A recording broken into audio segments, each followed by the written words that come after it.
کوئی انسان آگے کہ بھائی جانوروں کی تحفظ کی بات کی جائے کہ آپ لوگ جانوروں کو نہ مارے، خواہ تکلیف نہ پہنچائے، انہیں نہ ستائے، بیمار ہو جائے تو دواخانے اسپتال کھلا ہے گورنمنٹ کے، لا کر چھوڑ دیں، ہم پھر علاج کرتے ہیں۔ اب جانوروں کے بھی کیا کوئی معاملے اور حق ہوتے ہیں کہ اسلام میں؟ جانوروں کو تو ہمیں مارنا، ان کی ٹانگ ہاتھ پر توڑ دینا اور چھوڑ دینا ان کو۔ تو اب اس کے بارے میں اب کیا آپ نے نیا شوشہ لا دی ہے؟ لوگ عجیب عجیب پتہ نہیں کیا کیا لا لیتے ہیں۔ اب جب معاملہ یہ جس اسلام نے ماحولیات کے بارے میں، جھاڑوں کے بارے میں، جانوروں کے بارے میں تک کہا، اس انسانیت کے بارے میں کیا کچھ نہیں کہا ہوں گا، کیا کچھ نہیں۔ ایک عورت کے تعلق سے صحیح بخاری کی روایت میں آپ نے فرمایا وہ جہنم میں اس لیے جائیں گی کہ اس نے ایک بلی کو پکڑ کے رکھا، باندھے رکھا، نہ خود کچھ کھلایا نہ اس کو چھوڑا کہ وہ جا کر اللہ نے جو کیڑے مکوڑے رکھے، جو اللہ نے رزق رکھا اس میں سے کھائے، وہ مر گئے، اللہ نے اس کو جو ہے جہنم رسید کر دیا۔ تو یہاں تو جانوروں کی خدمت کی بات ہو رہی ہے، جانوروں کے ساتھ اس نے سلوک کی بات ہو رہی ہے۔ تو یہ وہ دین ہے، یاد رکھیے، جس میں خدمت خلق اتنا اٹوٹ حصہ ہے اس کا کہ اسلام اور سوشل سروسز کو آپ الگ ہی نہیں کر سکتے۔ یہ بے حد بے حد بے حد بے حد افسوس کی بات ہے، ہم نے اس کو اتنا دور اتنا دور اتنا دور کر دیا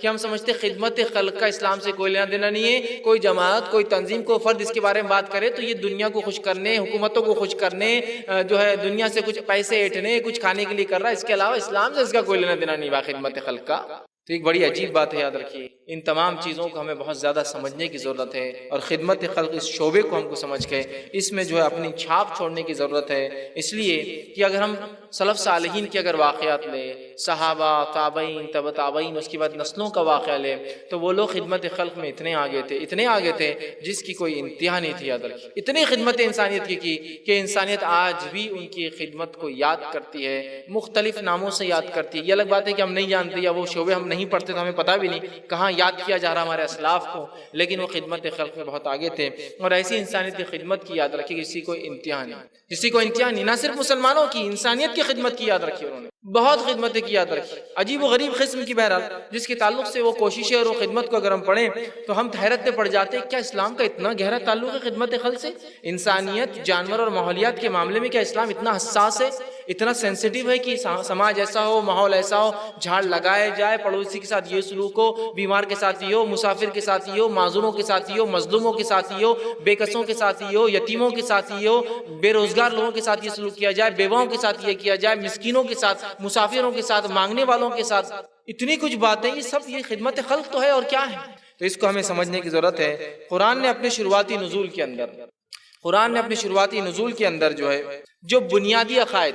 توحید، رسالت اور آخرت، بنیادی عقائد توحید، رسالت، آخرت کو ایکسپلین کرنے کے بعد، سمجھانے کے بعد جن دو چیزوں پر زور دیا، وہ دو چیزیں کیا میں آج آپ کے سامنے رکھوں؟ دو چیزوں پہ زور دیا، توحید، رسالت اور آخرت۔ قرآن نزول ہو رہا ہے 13 سال تک جو ہے آپ صلی اللہ علیہ وسلم جو ہے مکے میں ہے۔ ابتدائی دور میں جو باتیں نازل ہوئی اللہ کے ایک ہونے کے تعلق سے، اس شخصیت کو جن کا نام محمد صلی اللہ علیہ وسلم، ان کو نبی ماننے کے تعلق سے بات آ رہی ہے۔ اور تیسری بات آ رہی ہے کہ لوگوں آخرت کو یاد کرو، ہم تمہیں اٹھانے والے، تمہارے پور پور کو جوڑنے والے، تم دوبارہ اٹھائے جاؤ گے، کیا تم اس پہ یقین نہیں کرتے ہو تمہارے دوبارہ اٹھائے جانے پر؟ یہ تذکرے ہوئے، یہ دو عقائد کے بارے میں تذکرے کرنے کے بعد جن دو چیزوں پر تذکرہ قرآن نے کیا، پہلی ہے انسانیت کا اللہ سے مضبوط رشتہ جڑ جائے، مضبوط رشتہ اللہ سے، اور وہ کبھی اللہ کے ساتھ شرک نہ کرے۔ توحید، رسالت، آخرت بتانے کے بعد اللہ نے جس چیز پر ایمفسائز اور پہلی زور دیا وہ یہ ہے کہ انسان کا اللہ سے رشتہ مضبوط ہو جائے اور وہ کبھی شرک نہ کرے۔ دوسری بات اس کے علاوہ جو بیان کی گئی، پھر مکی صورتوں کو اٹھا لیجیے، اگر آپ کو دیکھنا ہے تو مکی صورتیں پوری اٹھا لیجیے، بالخصوص 28واں پارہ، 29واں پارہ، 30 جو چھوٹی چھوٹی صورتیں اٹھا لیجیے۔ دوسری بات جو بتائی جاتی ہے وہ یہ انسان اور جانوروں اور اپنے ماحولیات کے ساتھ انسان اچھے سے پیش آئے، اس کا تذکرہ ہے۔ انسان، جانور اور اپنے ماحول سے اچھے سے پیش آئے، اس کا تذکرہ ہے۔ جیسے مثال کے طور پہ اللہ نے کہا کیا تم نے اس شخص کو دیکھا جو اکڑ کر چلتا ہے؟ گویا لوگوں سے اچھے پیش آیا کرو۔ عقیدہ توحید کے بعد، شرک نہ کرو بولنے کے بعد، جس عقیدے کو، جس بات کو بار بار قرآن نے ایمفسائز کیا وہ یہ ہے کہ انسان اپنے دوسرے انسان کے ساتھ، جانوروں کے ساتھ اور ماحولیات کے ساتھ اچھا معاملہ کرے، اور یتیموں کے ساتھ، مسکینوں کے ساتھ، بھوکوں کے ساتھ، ننگوں کے ساتھ، ہے نا، اور ایسی طرح جو ہے سماج کے جو لوگ غریب ہیں، غرباؤں کے ساتھ،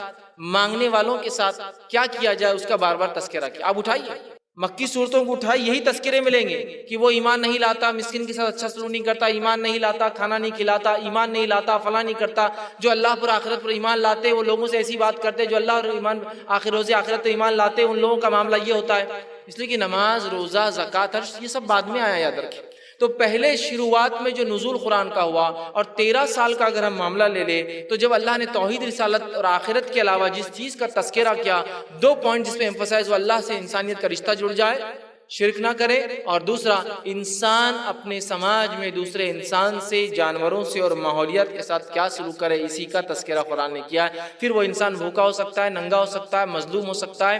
غلام ہو سکتا ہے، اسی طرح جو ہے وہ کوئی بھی ہو سکتا ہے، یتیم ہو سکتا ہے، کیا سلوک کیا، اس کا تذکرہ کیا۔ اللہ رب العزت نے سورہ حج سورہ نمبر 22 اس کی آیت نمبر 77 میں جو میں نے آپ کے سامنے تلاوت کی فرمایا اور کہا، یا ایھا الذین آمنوا ارکعوا، اے وہ لوگوں جو ایمان لاؤ رکوع کرو، رکوع کیا کرو، واسجدوا اور اللہ کے سامنے سجدے کرو، واعبدوا ربکم اور اپنے رب کی عبادت کرو، وافعلوا الخیر لعلکم تفلحون اور خیر کے کام کرو تاکہ تم فلاح پاؤ۔ کیا کیا؟ نماز کے بعد ایمان لاؤ، اے ایمان لانے والو نماز قائم کرو، مطلب رکوع کرو، سجدے کرو، اور وافعلوا الخیر اور خیر کے کام کرو۔ خیر کے کام کیا ہو سکتے ہیں؟ بہت ساری چیزیں ہو سکتی جو خیر کام ہے، اور خیر کے کام کرو تاکہ تم فلاح پاؤ، آخرت میں اور دنیا میں کامرانی پاؤ، جو ہے کامیاب ہو جاؤ، اس کے لیے تم وفعلوا الخیر اور اچھے کام کرو، خیر کے کام کرو۔ یاد رکھیے سب کچھ اس میں آ سکتا ہے، سارے خدمت خلق کے شعبے جو دنیا چلاتی ہے، افسوس ہم بھول گئے، وہ سارے وفعلوا الخیر کے اندر آ جاتے ہیں۔ تمام اچھے کام جو بھی دنیا میں سکتے وہ سب تم کرو مسلمان، اور ہم نہیں کریں گے تو کون کریں گا؟ بات بھی تو صحیح ہے، ایمان لانے والا اگر یہ کام نہیں کرے گا تو کون کرے گا پھر؟ اس لیے کہ ہمیں تو پتا ہے مرنے کے بعد ہمیں بدلہ ملنے والا ہے۔ دنیا تو اس لیے جیتی کہ انہیں مرنا ہے، تو اس کے بعد وہ سمجھتے کچھ بھی نہیں اس کے بعد۔ ہم وہ قوم ہے جنہیں پتا ہے کہ ہم کو اس کا بدلہ ملنے والا ہے۔ جب ہمیں پتا ہے بدلہ ملنے والا ہے تو ظاہر سی بات ہے ہم تو چھوٹی چھوٹی نیکیوں کو ترسنے والے لوگ ہیں، اس لیے کہ ہم تو امید کرتے ہیں اپنے رب سے کہ اس کا ہمیں بدلہ ملنے والا، اور بہتر سے بہتر جس کو ہم دنیا میں چھوٹا سمجھتے ہیں، پتہ نہیں آخرت میں کتنا کچھ مل جائے گا اس کے بدلے میں۔ دوسری جگہ اللہ رب العزت فرماتا ہے سورہ بقرہ سورہ نمبر 2 آیت نمبر 177 میں فرماتا اور کہتا ہے، لیس البر ان تولوا وجوہکم قبل المشرق والمغرب، یہ کوئی نیکی نہیں کہ جو تم اپنا جو چہرہ جو ہے مشرق کی طرف پھیرو یا مغرب کی طرف۔ اصل یہ آیت جو نازل ہوئی تھی جب اللہ رب العزت نے آپ صلی اللہ علیہ وسلم جو ہے مکے سے جو ہے مدینہ گئے، اور کم و بیش 13 یا 17 مہینے نماز جو ہے بیت المقدس کی طرف، قبلہ اول جس کو کہتے ہیں، مسجد اقصیٰ کی طرف کر کے پڑھی۔ اس کے بعد جب چہرہ پھیر دیا تو یہود و نصارہ نے مذاق اڑا کر کہا، یہ کیسا نبی ہے تمہارا، کبھی ادھر چہرہ کبھی ادھر چہرہ، نماز میں یہ کیا معاملہ ہے؟ تو اللہ نے اس کے رد میں ایک جواب دیا اور کہا، لیس البر، یہ کوئی نیکی نہیں کہ تم جو ہے چہرہ مشرق کی طرف پھیرو یا مغرب کی طرف پھیرو۔ آگے فرمایا مغربی، ولیکن البر من آمن باللہ والیوم الآخر، اور بر اور نیکی تو یہ ہے کہ تم ایمان لاؤ اللہ پر اور روز آخرت پر۔ پھر فرمایا یوم الآخری والملائکتی، اور اللہ کے فرشتوں پر ایمان لاؤ، وہ کتبی اور اس کی کتابوں پر ایمان لاؤ، والنبیین اور اس کے انبیاء پر ایمان لاؤ، وآت المال علی حبہ ذی القربى اور مال سے محبت ہونے کے باوجود بھی اس کو خرچ کرو اپنے رشتہ داروں پر، والیتامی اور یتیموں پر، والمساکین اور مسکینوں کے اوپر، وابن السبیل اور مسافروں پہ خرچ کرو، والسائلین اور وہ لوگ جو تم سے مانگتے ہیں، وفی الرقاب اور گردنوں کو چھڑانے کے اندر کرو، واقاموا الصلاۃ اور نماز قائم کرو۔ پھر فرمایا وآتوا الزکاۃ اور زکوٰۃ ادا کرو۔ فرمایا والموفون بعہدہم اذا عاہدوا اور اپنے اگر وعدے کرتے ہو تو وعدوں کو پورا کرو، والصابرین فی البأساء والضراء وحین الباس اور صبر کرے تنگ دستی میں، لڑائی میں اور دکھ اور مصیبت کے اندر، وحین الباس اولئک الذین صدقوا واولئک هم المتقون اور اللہ نے فرمایا یہی لوگ اپنے دعوے میں در حقیقت سچے ایمان کے اور یہی لوگ در حقیقت تقوی والے ہیں۔ تو دیکھیے اس آیت کے اندر جو باتیں آئی، دیکھیے نیکی یہ نہیں کہ تم چہرہ کدھر کرتے ہو، مشرق یا مغرب کی طرف، نیکی یہ کہ تم ایمان لاؤ اللہ پر، اور ایمان لاؤ جو ہے اس کے بعد جو ہے تم آخرت پر، فرشتوں پر، اس کے بعد اس کے نبیوں پر، اور مال سے محبت ہونے کے باوجود خرچ کرو اپنے رشتہ داروں پر، مسکینوں پر، مسافروں پر، یتیموں پر۔ دیکھیے بات بیان کی جائے، پھر اس کے بعد بیان کیا جائے اور نماز قائم کرو اور زکوٰۃ ادا کرو۔ دیکھیے آپ یہ جو باتیں بتائی جا رہی ہے جس کو ہم سوشل سروسز سمجھ کے چھوڑ دیتے ہیں، لوگوں کے لیے محنت کرنا، مشقت کرنا، کچھ دینا، مسکینوں کو، محتاجوں کو، مسافروں کو، مانگنے والوں کو، یتیموں کو، جس چیز کو ہم جو آسان سمجھ رہے ہیں، اللہ رب العزت نے نماز اور زکوٰۃ سے پہلے ان باتوں کو گنوایا کہ محبت کے باوجود مال خرچ کرتے ہیں، وہاں جان کر رب نے جو حکم دیا ہے، اور نماز قائم کرتے ہیں اور زکوٰۃ ادا کرتے ہیں اور وعدوں کو پورا کرتے ہیں اور صبر کرتے ہیں تکلیف، مصیبت اور بیماریوں کے اوپر۔ کہا یہی لوگ در حقیقت سچے ہیں اپنے ایمان کے دعوے میں، وَأُولَئِكَ هُمُ الْمُتَّقُونَ اور حقیقت میں تقوی والے لوگ یہی، یاد رکھیے۔ اب یہاں دیکھیے اللہ تعالیٰ نے جو نعمتیں ہمیں دی، جو نعمتیں دی یاد رکھیے، جن جن نعمتوں سے ہمیں نوازا ہے، اللہ تعالیٰ یہ چاہتا ہے کہ اللہ نے اگر ہمیں نعمتیں دی ہے، اس نعمتوں کے بدلے ہم ان لوگوں کی مدد کریں جو ان نعمتوں سے محروم ہیں۔ اللہ نے اگر کوئی نعمت مجھے اور آپ کو دی ہے تو اللہ یہ چاہتا ہے کہ ہم ان نعمتوں سے جو اللہ نے مجھے اور آپ کو دی ہے، ان نعمتوں کے بدلے ہم ان لوگوں کی مدد کریں جن کو اللہ رب العزت نے یہ نعمتیں نہیں نوازا ہے۔ یاد رکھیے، یہ بات سمجھنے کی بہت ضرورت ہے، یاد رکھیے، اس لیے کہ اللہ رب العزت نے جو نعمتیں ہمیں دی ہے، اگر اس نعمت کے بدلے ہم اللہ کی مخلوق کی خدمت نہیں کرتے ہیں، اس کا مطلب ہم اللہ کی دی گئی نعمتوں کا بھی شکر برابر ادا نہیں کرتے ہیں۔ اگر اللہ نے جو نعمتیں دی ہے اس کے بدلے میں ہم دوسرے بھائی کی اگر مدد نہیں کرتے، اس کا معنی یہ ہوتا ہے کہ اللہ کی دی ہوئی نعمتوں کا بھی ہم شکر ادا نہیں کرتے۔ اس بات کو اللہ رب العزت نے دیکھیے اپنے کلام میں کیسے فرمایا، حالانکہ ایسی سینکڑوں آیتیں، یاد رکھیے سینکڑوں ہے، اس میں سے صرف میں کچھ رکھ رہا ہوں آپ کے سامنے سمجھنے کے لیے۔ کتنی اہم بات ہے کہ اللہ نے جو نعمتیں دی ہے اس کے بدلے ہم بھی لوگوں کو سہولت عطا کریں ان نعمتوں کے شکرانے میں۔ دیکھیے اللہ فرماتا سورہ بلد سورہ نمبر 90 آیت نمبر 8 سے لے کر 20 میں اللہ نے ایک اور فرمایا، الم نجعل لہ عینین، کیا ہم نے تمہیں آنکھیں نہیں دی دیکھنے کے لیے؟ نعمت گنوا رہا ہے۔ وَلِسَانًا وَشَفَتَيْن، اور کیا ہم نے زبان اور تمہیں جو ہے ہونٹ عطا نہیں کیے جس سے تم جو ہے بات کرتے ہو، زبان اور ہونٹ مل کر بات کرتے ہیں انسان کی، شفتین۔ وَهَدَيْنَاهُ النَّجْدَيْن، اور کیا ہم نے تمہیں دو راستے نہیں بتا دی، حق والا راستہ اور باطل کا راستہ، سچ کا راستہ اور جھوٹ کا راستہ، رحمان کا راستہ اور شیطان کا راستہ، تو ہم نے کیا تمہیں دو راستے نہ بتا دیے؟ پھر اللہ فرماتا ہے فَلَا أَقْتَحَمَ الْعَقَبَةَ، اور اس کے بعد تو نے وہ گھاٹی پار نہیں کی۔ در حقیقت گھاٹی سے یہاں مراد وہ اعمال جو ابھی آگے بولے جا رہے ہیں، یہ اعمال انسان اپنے اوپر بہت مشکل سمجھتا ہے، گراہ سمجھتا ہے، اس لیے اس کو گھاٹی کہا گیا، چڑھائی کہا گیا، مشکل درہ کہا گیا۔ تو پھر فرمایا، دیکھیے پہلے گنائے نعمتوں کو جو دیے جسمانی، پھر کہا کیا تو نے وہ گھاٹی پار نہیں کی؟ پھر فرمایا وَمَا أَدْرَاكَ مَا الْعَقَبَةُ، اور تجھے کیا پتا ہے کہ وہ گھاٹی کیا ہے، وہ درہ اور وہ مشکل والی چیز کیا ہے، وہ چڑھائی کیا ہے؟ فَكُّ رَقَبَةٍ، وہ ہے کسی غلام کو آزاد کرنا۔ بہت مشکل جاتا ہے، صحابہ کے زمانے میں غلام ہوا کرتے تھے تو انہیں آزاد کرنا بہت بڑی نیکی تھی۔ تو اللہ فرما رہا ہے کہ ہم نے تجھے نعمتیں عطا کی اور تو گھاٹی کو نہیں پار کرتا، تو ان اعمال کو جو ابھی بیان کی جا رہی ہے اس کو بہت مشکل سمجھتا ہے۔ وہ گھاٹی کیا ہے؟ فَكُّ رَقَبَةٍ، کسی غلام کی گردن آزاد کرنا، او اطعام فی یوم ذی مسغبہ، اور بھوک والے دن کسی مسکین کو کھانا کھلانا، یہ گھاٹی جس کو ہم بہت مشکل سمجھتے ہیں۔ یتیمن ذا مقربہ، اور اپنے رشتہ دار یتیم کی مدد نہیں کرنا۔ پھر فرمایا او مسکینن ذا متربہ، اور مسکین کی مدد نہیں کرنا۔ ثم کان من الذین آمنوا وتواصوا بالصبر وتواصوا بالمرحمہ، اور پھر فرمایا اور اس کے بعد جو ہے پھر ایمان لاتا اور جو ہے اس کے بعد جو ہے صبر کرتا اور شفقت اور رحم کا سلوک دوسروں کے ساتھ کرتا۔ تو دیکھیے یہاں اللہ رب العزت نے اپنی نعمتیں گنوائی، ہونٹوں کے بارے میں کہا، زبان کے بارے میں کہا، آنکھوں کے بارے میں کہا۔ ان نعمتوں گنواتے اللہ رب العزت دیکھیے کیا بیان کر رہا ہے کہ تو نے اس گھاٹی کو پار نہیں کیا۔ کیا ہے وہ گھاٹی جس کو ہم مشکل سمجھتے ہیں؟ غلام کو آزاد کرنا، بھوک کے دن مسکین کو کھانا کھلانا، کسی جو ہے معذور اور محتاج کو مانگنے والے کو عطا کرنا، کسی یتیم کو جو خرابتدار میرا رشتہ دار ہے اس کی مدد کرنا، پھر اس کے بعد وہ ایمان لاتا، پھر صبر کرتا اس ایمان کے بعد، اور جو ہے پھر فرمایا کہ اور اچھا سلوک اور شفقت کا معاملہ کرتا۔ اولئک اصحاب المیمنہ، تو یہی وہ لوگ ہیں جو سیدھے ہاتھ والے ساتھی بننے والے، یہی وہ لوگ ہیں جو جنت میں جانے والے، رائٹ ہینڈ والے لوگ ہونے والے ہیں۔ آگے فرمایا والذین کفروا بآیاتنا ہم اصحاب المشأمہ، اور وہ لوگ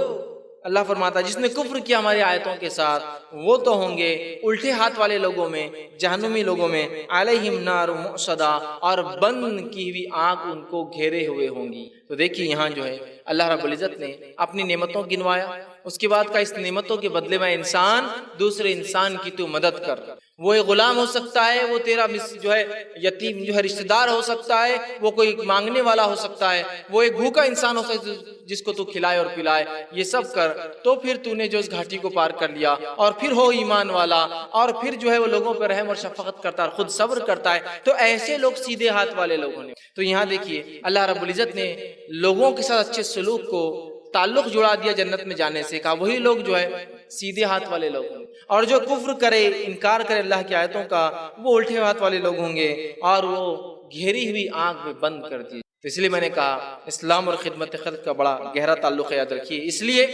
کہ ایک مومن کے تعلق سے اللہ دیکھیے ان صورتوں کے اندر جو بالخصوص مکی صورتیں ہیں ہر بار کچھ نہ کچھ انسانیت کے تعلق سے تذکرہ کرتا ہے اور پھر ایمان کا تذکرہ کرتا ہے. اس کے بعد مسکین کو کھانا کھلاتے ہیں, یتیم کے ساتھ اچھا سلوک کرتے ہیں اور ایمان لاتے ہیں اور نماز قائم کرتے ہیں. ایسے تذکرے آئیں گے ہمیشہ. گویا یہاں جس چیز کو ہم نے آسان سمجھ لیا, بندوں کے حق مارتے ہیں, ان کا حق نہیں دیتے, جبکہ خدمت خلق انسانیت کے ہمیں کرنا ہے. یہاں اللہ رب العزت نے وعیدیں سنا دی ان لوگوں کو جس کو اللہ نے نعمت دے رکھی ہے, اس نعمت کے بدلے وہ دوسروں کو جو ہے مدد نہیں کرتے. اور ایسی سینکڑوں آیتیں یاد رکھیے قرآن کے اندر موجود ہے جس میں خدمت خلق میں غلام کو کھانا کھلانا, یتیم کا حق دینا, مسکین کو, اسی طرح مصیبت زداؤں کی مدد کرنا, مظلوموں کی مدد کرنا اور بہت ساری باتیں بہرحال قرآن اس بارے میں کہتا ہے. ہمیں ان باتوں کو سمجھنے کی ضرورت ہے. ایک حدیث آتی ہے جو متفق علیہ ہے, صحیح بخاری اور صحیح مسلم کی حدیث ہے. نبی اکرم صلی اللہ علیہ وسلم نے فرمایا, ابو موسیٰ اشعری رضی اللہ عنہ حدیث کے راوی اور فرماتے اور کہتے ہیں, آپ صلی اللہ علیہ وسلم نے فرمایا اور کہا, ہر ایک مسلمان پر صدقہ یعنی نیکی کرنا لازم ہے. ہر ایک مسلمان پر صدقہ یعنی نیکی کرنا لازم ہے. صحابہ نے پوچھا اور کہ اللہ کے رسول صلی اللہ علیہ وسلم اگر کوئی ایسا نہ کر سکے تو, نیکی نہ کر سکے تو کیا کرے؟ تو آپ نے فرمایا تو وہ اپنے ہاتھ سے کام کرے اور جو ہے خود کو اور دوسروں کو نفع پہنچائے. اگر وہ نیکی نہ کر سکے تو پھر وہ کیا کرے؟ ہاتھ سے اپنے کام کرے, کام کر کے خود کو اور دوسروں کو نفع پہنچائے اور پھر صدقہ کرے اس میں سے. صحابہ نے کہا اگر یہ بھی نہ کر سکے تو, اگر وہ انسان یہ بھی نہ کر سکے تو آپ نے فرمایا اگر یہ بھی نہ کر سکے تو کسی مجبور یا حاجت مند کی مدد کرے. مطلب اگر وہ کما کر کسی کی مدد نہیں کر سکتا ہے تو فزیکل اللہ نے طاقت دی ہے تو وہ کیا کریں گے؟ جسمانی طور سے مدد کریں گے. بہت سے لوگ ہوتے ہیں نا, خدمت خلق ہے تو پیسہ کہاں ہے, پیسے کی ضرورت ہی نہیں بھائی. کما کر سکتے ہو تو کرو, ہاتھ سے کر سکتے ہو کرو, جسم سے کر سکتے ہو کرو, پہچان سے کر سکتے ہو کرو, اپنے وسیلوں کے ذریعے کر سکتے ہو کرو. تو کہا تو پھر وہ کیا کرے؟ اگر اس کے پاس طاقت نہیں کما کے کرنے کی تو وہ کیا کرے؟ پھر اس کا دوسرا کام کرنا ہے اس کو, وہ جو ہے کما کر کرے, وہ بھی نہیں ہے تو پھر جسم سے کرے. پھر اس کے بعد کہا جو ہے مجبور حاجت مندوں کی مدد کرے. صحابہ نے کہا اگر یہ بھی نہ ہو تو وہ کیا کرے؟ تو آپ سے فرمایا نیکی کا حکم دے اور برائی سے روکتا رہے. کہا اگر یہ بھی نہ کر سکے تو, مطلب کما کے بھی نہیں کر سک رہا, جسم سے بھی نہیں کر سک رہا, زبان سے بھی اگر نہیں کر سکتے تو کیا کرے پھر؟ تو کہا اگر یہ بھی نہ کر سکے تو خود کم از کم برائی سے بچ جائے, اس لیے کہ اگر وہ برائی سے بچیں گا تو یہ بھی اس کے لیے نیکی ہے. پھر وہ خود برائی سے بچ جائے, اس لیے کہ کم از کم اگر وہ برائی سے بچیں گا تو یہ بھی اس کے لیے نیکی ہے. تو یہاں دیکھیے کتنی زبردست بات بتائی گئی کہ ہم سب کو صدقہ اور نیکی کرنا ضروری ہے. کما کر کیجئے, کما نہیں سکتے جسم سے کیجئے, جسم سے نہیں کیجئے زبان سے کیجئے, زبان سے نہیں کر سکتے تو کم از کم خود برائی نہ کرے تاکہ اس سے سماج میں اچھا رہے. 4 اسٹیجز سے چاروں بتا دیے گئے. تو ہر انسان کوشش کرے اللہ نے جو دے رکھا ہے اس میں سے کچھ نہ کچھ اللہ کے بندوں اور اس کی خدمت کرے. خلق کی جو اللہ رب العزت نے بنائی مخلوق اس کی خدمت کرے. ٹھیک ہے, اور جو ہے خدمت خلق یاد رکھیے, یہ صرف مسلمانوں کے لیے میں نہیں کہہ رہا ہوں, خدمت خلق ساری انسانیت کی, ساری انسانیت کے لیے ہمیں خدمت کرنا یاد رکھیے. مسلمان کا شیوا طریقہ شعار یہی یاد رکھیے, پہچان ہے کہ وہ انسانیت کی خدمت کرتا ہے, وہ انسانیت کی ضرورت ہوتا ہے, وہ انسانیت کی ضرورت بن جاتا ہے کہ انسانیت اس کے بغیر چل نہیں سکتی اگر مسلمان ساتھ نہ دیتے. لیکن آج ہم نے یہ شعبے کو کتنا آسان سمجھ لیا اور خدمت خلق کو مکمل ترک کر دیا, جس کی وجہ سے آج انسانیت پریشان ہے کہ ارے مسلمان ہے کس لیے. یہ ایک مصیبت نظر آ رہی ہے پوری دنیا کو. یہ جو ہے بیماری کی وجہ یہ نظر آ رہے ہیں, بھوک مری کی وجہ یہ نظر آ رہے ہیں, دنیا میں غربت کی وجہ یہ نظر آ رہے ہیں, دنیا کے اندر دہشت گردی کی وجہ یہ نظر آ رہے ہیں, ہر قسم کی برائیوں کی وجہ مسلمان نظر آ رہے ہیں. اس لیے کہ ہم انسانیت کی ضرورت نہیں بن بیٹھے, یاد رکھیں نہیں بن بیٹھے. ایک جرنلسٹ تھا, اس نے بڑا پیارا تذکرہ کیا تھا اسلام اور مسلمانوں کی خدمت خلق کے تعلق سے. وہ جو ہے بخارا کی ایک مسجد میں گیا, بخارا جو ایک شہر ہے ازبکستان کا. وہ مسجد ایک صحرا میں, ایک بالکل جس کو ہم کہیں گے ریگستان کے ایک بیچ علاقے میں بنی تھی, اور مسجد پہ ایک بہت اونچا بہترین مینار ہے جس سے ہم پتہ چل جاتا ہے مسجد ہے. اور مینار کے اوپر, سارے مینار پہ ایک بہترین کیلیگرافی انداز میں اللہ اللہ اللہ اللہ پورا ایسا لکھا ہوا ہے. مسجد کے اندر جاتے ہی وہاں پانی کے چشمے ہیں, بالکل حال ہی کی بات ہے اس نے جو وہ کیا تھا, جو کہ ظاہر سی بات ہے مسجد بنی ہوئی جو آج سے تقریباً کم بیش 800 سال پرانی مسجد ہے. مسلمانوں کی جب حکومتیں ہوا کرتی اس زمانے میں بنی ہیں. پانی ہے, سرائے ہے, گھوڑے باندھنے کی جگہ آج ہی موجود ہے جہاں گاڑیاں پارک ہوتی ہے لوگوں کی جا کے, جس زمان گھوڑے تھے تب بنا تھا وہ. اسی طرح اس میں ایک اسپتال ہے, اس کے اندر جو ہے ایک لائبریری ہے, کتاب خانہ ہے, اس کے اندر بچوں کے لیے ایک مدرسہ ہے. وہ غیر مسلم تھا, وہ جب وہاں گیا تو کہا مسلمان ایک ایسی قوم تھی کہ جنہوں نے اپنا رب کا جو ہے ایڈورٹائزمنٹ بھی دیکھی کتنے بہترین انداز سے کیا. بولے ایک صحرا میں ایک مسجد مسجد کا ایک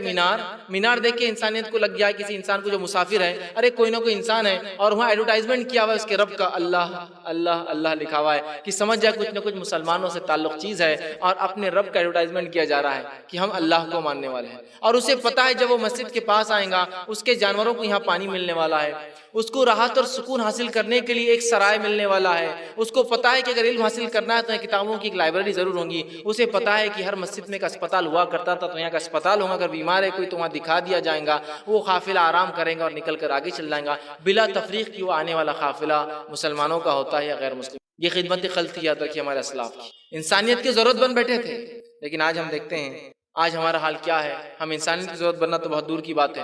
ہم نے کیا اپنا حال بنا لیا، ہم خود دیکھ رہے ہیں کہ ہم لوگ ہماری خدمت کرنے آ رہے ہیں دور دور سے، اس لیے کہ ہم خود اتنے محتاج اور اپاہج بن چکے قومی اعتبار سے کہ لوگ ہماری خدمت کے لیے آ رہے ہی نہیں آ رہے، اس لیے کہ ہمارا لولے لنگڑے کو دیکھ کر تو ہم صرف دیکھتے رہتے ہیں، اس کو خدمت خلق کا معاملہ ایسا ہو چکا ہمارے پاس۔ ایک واقعہ سناتا ہوں میں آپ کو، ایک مثال دیتا ہوں، اتنا ہم بالکل محروم ہو چکے اس سے، راستے پہ کھڑے ہیں، بارش کا موسم چل ہی رہا، ایک آدمی بارش کے موسم میں کپڑے لے کر، بسکٹ لے کر، ایسی چیزیں لے کر نکلا ہے بیچنے کو جو بھیگ سکتی ہے، یہ کاغذ ہے اس کے پاس۔ اب دیکھیے ہمارے نوجوان کھڑے ہیں، قوم کھڑی ہے بارش سے بچتے ہوئے کونے میں، اور بارش شروع ہو کر اس آدمی کی چیزیں بھیگنا چالو ہوگی تو پہلا دوسرے کو بولتا ہے جو دو لوگ کھڑے ہوئے، اس کو سمجھا نہیں تھا کہ یار بارش ہونے میں لے کے نہیں نکلنا، دوسرا بولتا اے جی جڑے رہتے لوگ ان کو کیا سمجھنا چاہیے نا پہلے لے کے نکلنا، اس کو کم از کم یہ تو سمجھ ہونی چاہیے تھی کہ ایک جو ہے پلاسٹک کا کور لے کے نکلنا، اس کو یہ تو سوچ ہونا چاہیے تھا بھیگنے والی چیز ہے، اس نے کوئی چیز سنبھالنے کے لیے لے کے نکلنا چاہیے تھا، ہے نا؟ لیکن وہ نوجوان جو کھڑے ہیں ایک بھی نکل کر، اتر کر، دوڑ کر جا کر اس میرے بھائی کا، چاہے وہ جس بھی مذہب کا ماننے والا ہو، اس کا مال خراب ہو رہا ہے، ضائع ہو رہا ہے، میرے آدم کی اولاد ہے نا، آدم کی اولاد میں سے ضائع ہو رہا ہے، لے کر میں جلدی سے اس کے مال کو محفوظ کر دوں، اس کی کسی کو فکر نہیں، دیکھ کر کمنٹس کنٹینیو چالو رہیں گے، ہمیں نہیں پتا کس مجبوری نے اس بیچارے کو اس بارش میں بھی باہر نکالا ہے، ہمارا کام تھا اس کی مدد کرتے، لیکن کہاں یہ نہیں ہونے والا، ایک کمیونٹی کے طور پر ہم خدمت خلق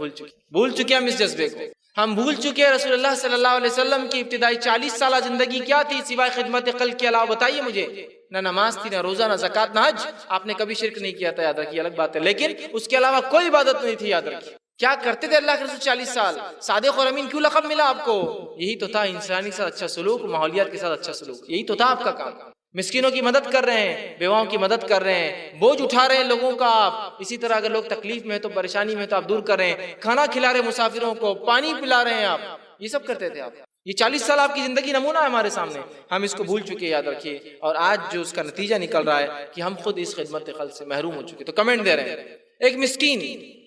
ایک معذور راستے سے جا رہا ہے، سائیکل پہ چڑھا ہوئے سامنے، وہ بڑی طاقت سے ہینڈل چلا رہا ہے تاکہ وہ چڑھاؤ پار ہو جائے، ہمارا نوجوان کھڑا ہے، جذبہ نہیں ہے قومی اعتبار سے، کھڑ رہے کہ اب دیکھیں اس کی باتیں کیسے چلتی، یار اس کے بائسیپ دیکھ، بائسیپ کیسے بن گئے نا وہ چلانے سے، اسے چلانے سے کتنے اس کے ہو گئے، اب وہ پسینہ جا رہا ہے اس کا بیچارے کا، وہ پوری طاقت لگا رہا ہے جو گاڑی نہیں چڑھتی ہے اس کی، یار اس کے گھر والوں کو نہیں سمجھتا کہ اس کو وہ موٹر والے کچھ گاڑی لا کے دینا، کتنا بیچارہ ہاتھ سے چلا رہا ہے، ارے یار اس کو دونوں والے چین والے دینا تھا انہوں نے، تو کیا کرتا تھا بیچارہ دونوں سے چلاتا تھا، لیکن اب اس کا ایک ہاتھ ہی معذور ہے نا، ایک ہی اچھا ہے، کیا بیچارہ دیکھ کیسا بریک ماریں گا کہ چلائیں، کچھ نہیں سمجھ رہا اس کو، لیکن ایک آدمی بڑھ کر یہ نہیں سوچ رہا ہے کہ ذرا سا اس کو پش اپ دے دوں، ایک دھکا دے دوں، شاید وہ چڑھاؤ چل جائیں گا تو میرا بھائی گھر پہنچ جائیں گا، نہیں وہ نہیں، وہ چھوڑ کے باقی سب کمنٹ چالو، صحت پر اس کی مجبور، کتنا مجبور ہے یار بیچارہ، دیکھو ہاتھ بھی خراب، دونوں پیر خراب، لیکن ایک آدمی بڑھ کر مدد کرنے کو تیار نہیں، یاد رکھیے، سبحان اللہ، اور اگر کوئی بڑھ جائے نا، اور بہت ہی سماج سیوا لگی تو پوچھے، بہت سماج سیوا الیکشن میں کھڑا ہوتا ہے کہ ایسا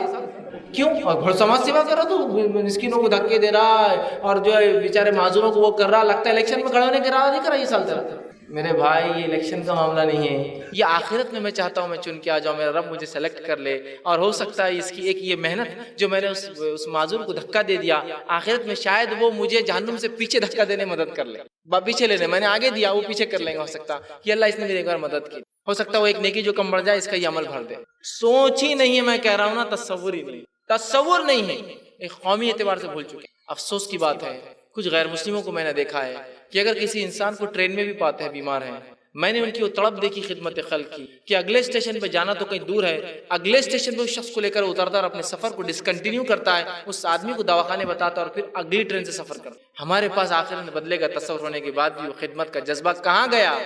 وہ کہاں گیا جذبہ نبی اکرم صلی اللہ علیہ وسلم جن کو ہم نمونہ مانتے، وہ 40 سالہ زندگی کہاں ہے آپ کی، علامہ ابن تیمیہ رحمہ اللہ فرماتے ہیں آپ صلی اللہ علیہ وسلم جس طرح سے جو ہے 23 سالہ زندگی نمونہ، آپ کی پہلی 40 سالہ زندگی بھی نمونہ ہے، اور وہ سوائے خدمت خلق کے اور کچھ بھی نہیں ہے آپ کی پہلی 40 سالہ زندگی۔ یتیموں کا آپ بوجھ اٹھا رہے ہیں، مسکینوں کو آپ مدد کر رہے ہیں، بھوکوں کو کھانا کھلا رہے ہیں، حج کو آنے لوگوں کو پانی پلا رہے ہیں، لوگوں کو بکریاں تحفے تحائف میں دے رہے ہیں۔ یہ 40 ایئرس کی لائف صرف اور صرف خدمت خلق ہے، سوشل سروس ہے، سروس ٹو ہیومینٹی ہے۔ ہم بھول چکے ہیں، اور اس کو اجنبیت ہم سمجھتے ہیں، اور کوئی کرے تو اس کو پاگل سمجھتے ہیں، یاد رکھیے۔ حالانکہ اس دین نے ہمیں حکم دیا، آپ کی حدیث ہے، صحیح بخاری کی روایت ہے، انما یرحم اللہ من عبادہ الرحماء، اللہ اپنے بندوں میں سے صرف انہی بندوں پر رحم کرتا ہے جو دوسروں پر رحم کرتے ہیں۔ ایک روایت نے فرمایا، اور فرمایا حاکم کی روایت ہے، آپ نے فرمایا ارحموا من فی الارض یرحمکم من فی السماء، تم زمین والوں پر رحم کرو، آسمان والا تم پر رحم کریں گا۔ تم زمین والوں پر رحم کرو، آسمان والا تم پر رحم کرے گا۔ زمین والوں سے مراد کیا ہے؟ زمین پر انسان، چرند پرند جو کچھ بستا ہے، کیڑے مکوڑے، ان پر تم رحم کرو، آسمان والا تم پر رحم کرے گا۔ اسی طرح آپ صلی اللہ علیہ وسلم فرمایا، بخاری کی روایت ہے، من لا یرحم لا یرحم، جو دوسروں پر رحم نہیں کرتا اللہ اس پر بھی رحم نہیں کرتا۔ تو رحم کا جذبہ جس کے دل میں ہوتا ہے نا، وہ بندوں کی خدمت کو عبادت سمجھتا ہے۔ عبادت ہے، یاد رکھیے، بندوں کی خدمت، مخلوق کی خدمت کرنا عبادت ہے، اس لیے کہ عبادت ہر وہ چیز ہے جس سے ثواب ملتا ہے، اور حدیث کے اندر انسان اور جانور دونوں کے ساتھ حسن سلوک کا ثواب بتایا گیا ہے، گویا دونوں عبادت ہے۔ عبادت ہے، یاد رکھیے۔ آج کس حد تک ہم نے حقوق العباد کو ترک کیا،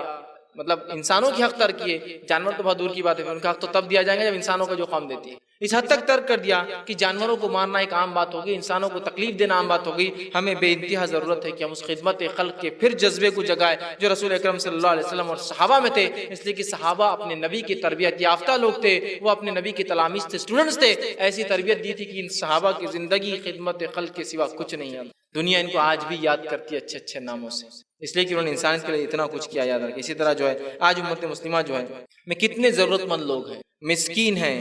بے کس ہے، یتیم ہے، مظلوم ہے، بیوہ ہے، مطلقہ ہے، بیمار ہے، بے نکاح ہے، بے روزگار ہے، اور ایسے لوگ جو معذور ہے، محتاج ہے، آفتوں اور بلاؤں میں جو ہے پھنسے ہوئے ہے، غریبی کا شکار ہے، اور اسی طرح بہت سارے اور بھی جو ہے ایسے چیزوں میں پھنسے جن سے نکلنا ان کا ناممکن ہے۔ کیا آج ہمارے پاس ایسا کوئی شعبہ ہے جس شعبے کے ذریعے ان لوگوں کی مدد کی جا سکتی ہے؟ کیا ایسے شعبے ہیں؟ ایک آدھ فرد، ایک آدھ ٹکڑا، ایک آدھ اکائی کر رہی ہے۔ ایک قومی اعتبار سے کوئی ایسی چیز ہے ہمارے پاس جو ہم بتا سکتے ہیں کہ ہاں دیکھو یہ ہے ہماری خدمت خلق، اور دیکھو یہ کرتے ہیں ہمارے لوگوں کا کام۔ آج دوسرے اقوام کو دیکھیے خدمت خلق کا کیسا بہترین نظم انہوں نے ڈال لیا، ہمارے پاس کوئی نظم نہیں ہے، اللہ ماشاءاللہ کو اٹھا کے نظم سسٹم نہیں ہے ہمارے پاس۔ اگر قوموں کے اگزامپل دوں نا جو سسٹم مسلمانوں سے لیے گئے، آج ان سسٹموں کا فائدہ اٹھائے، اس سے کوئی انتہا نہیں۔ ایک قوم ہے جس نے یہ ٹھان لیا کہ کوئی بھوکا نہیں رہے گا، لنگر لگاتے ہر جگہ، کھانے کھلاتے ہیں۔ یہ اس نبی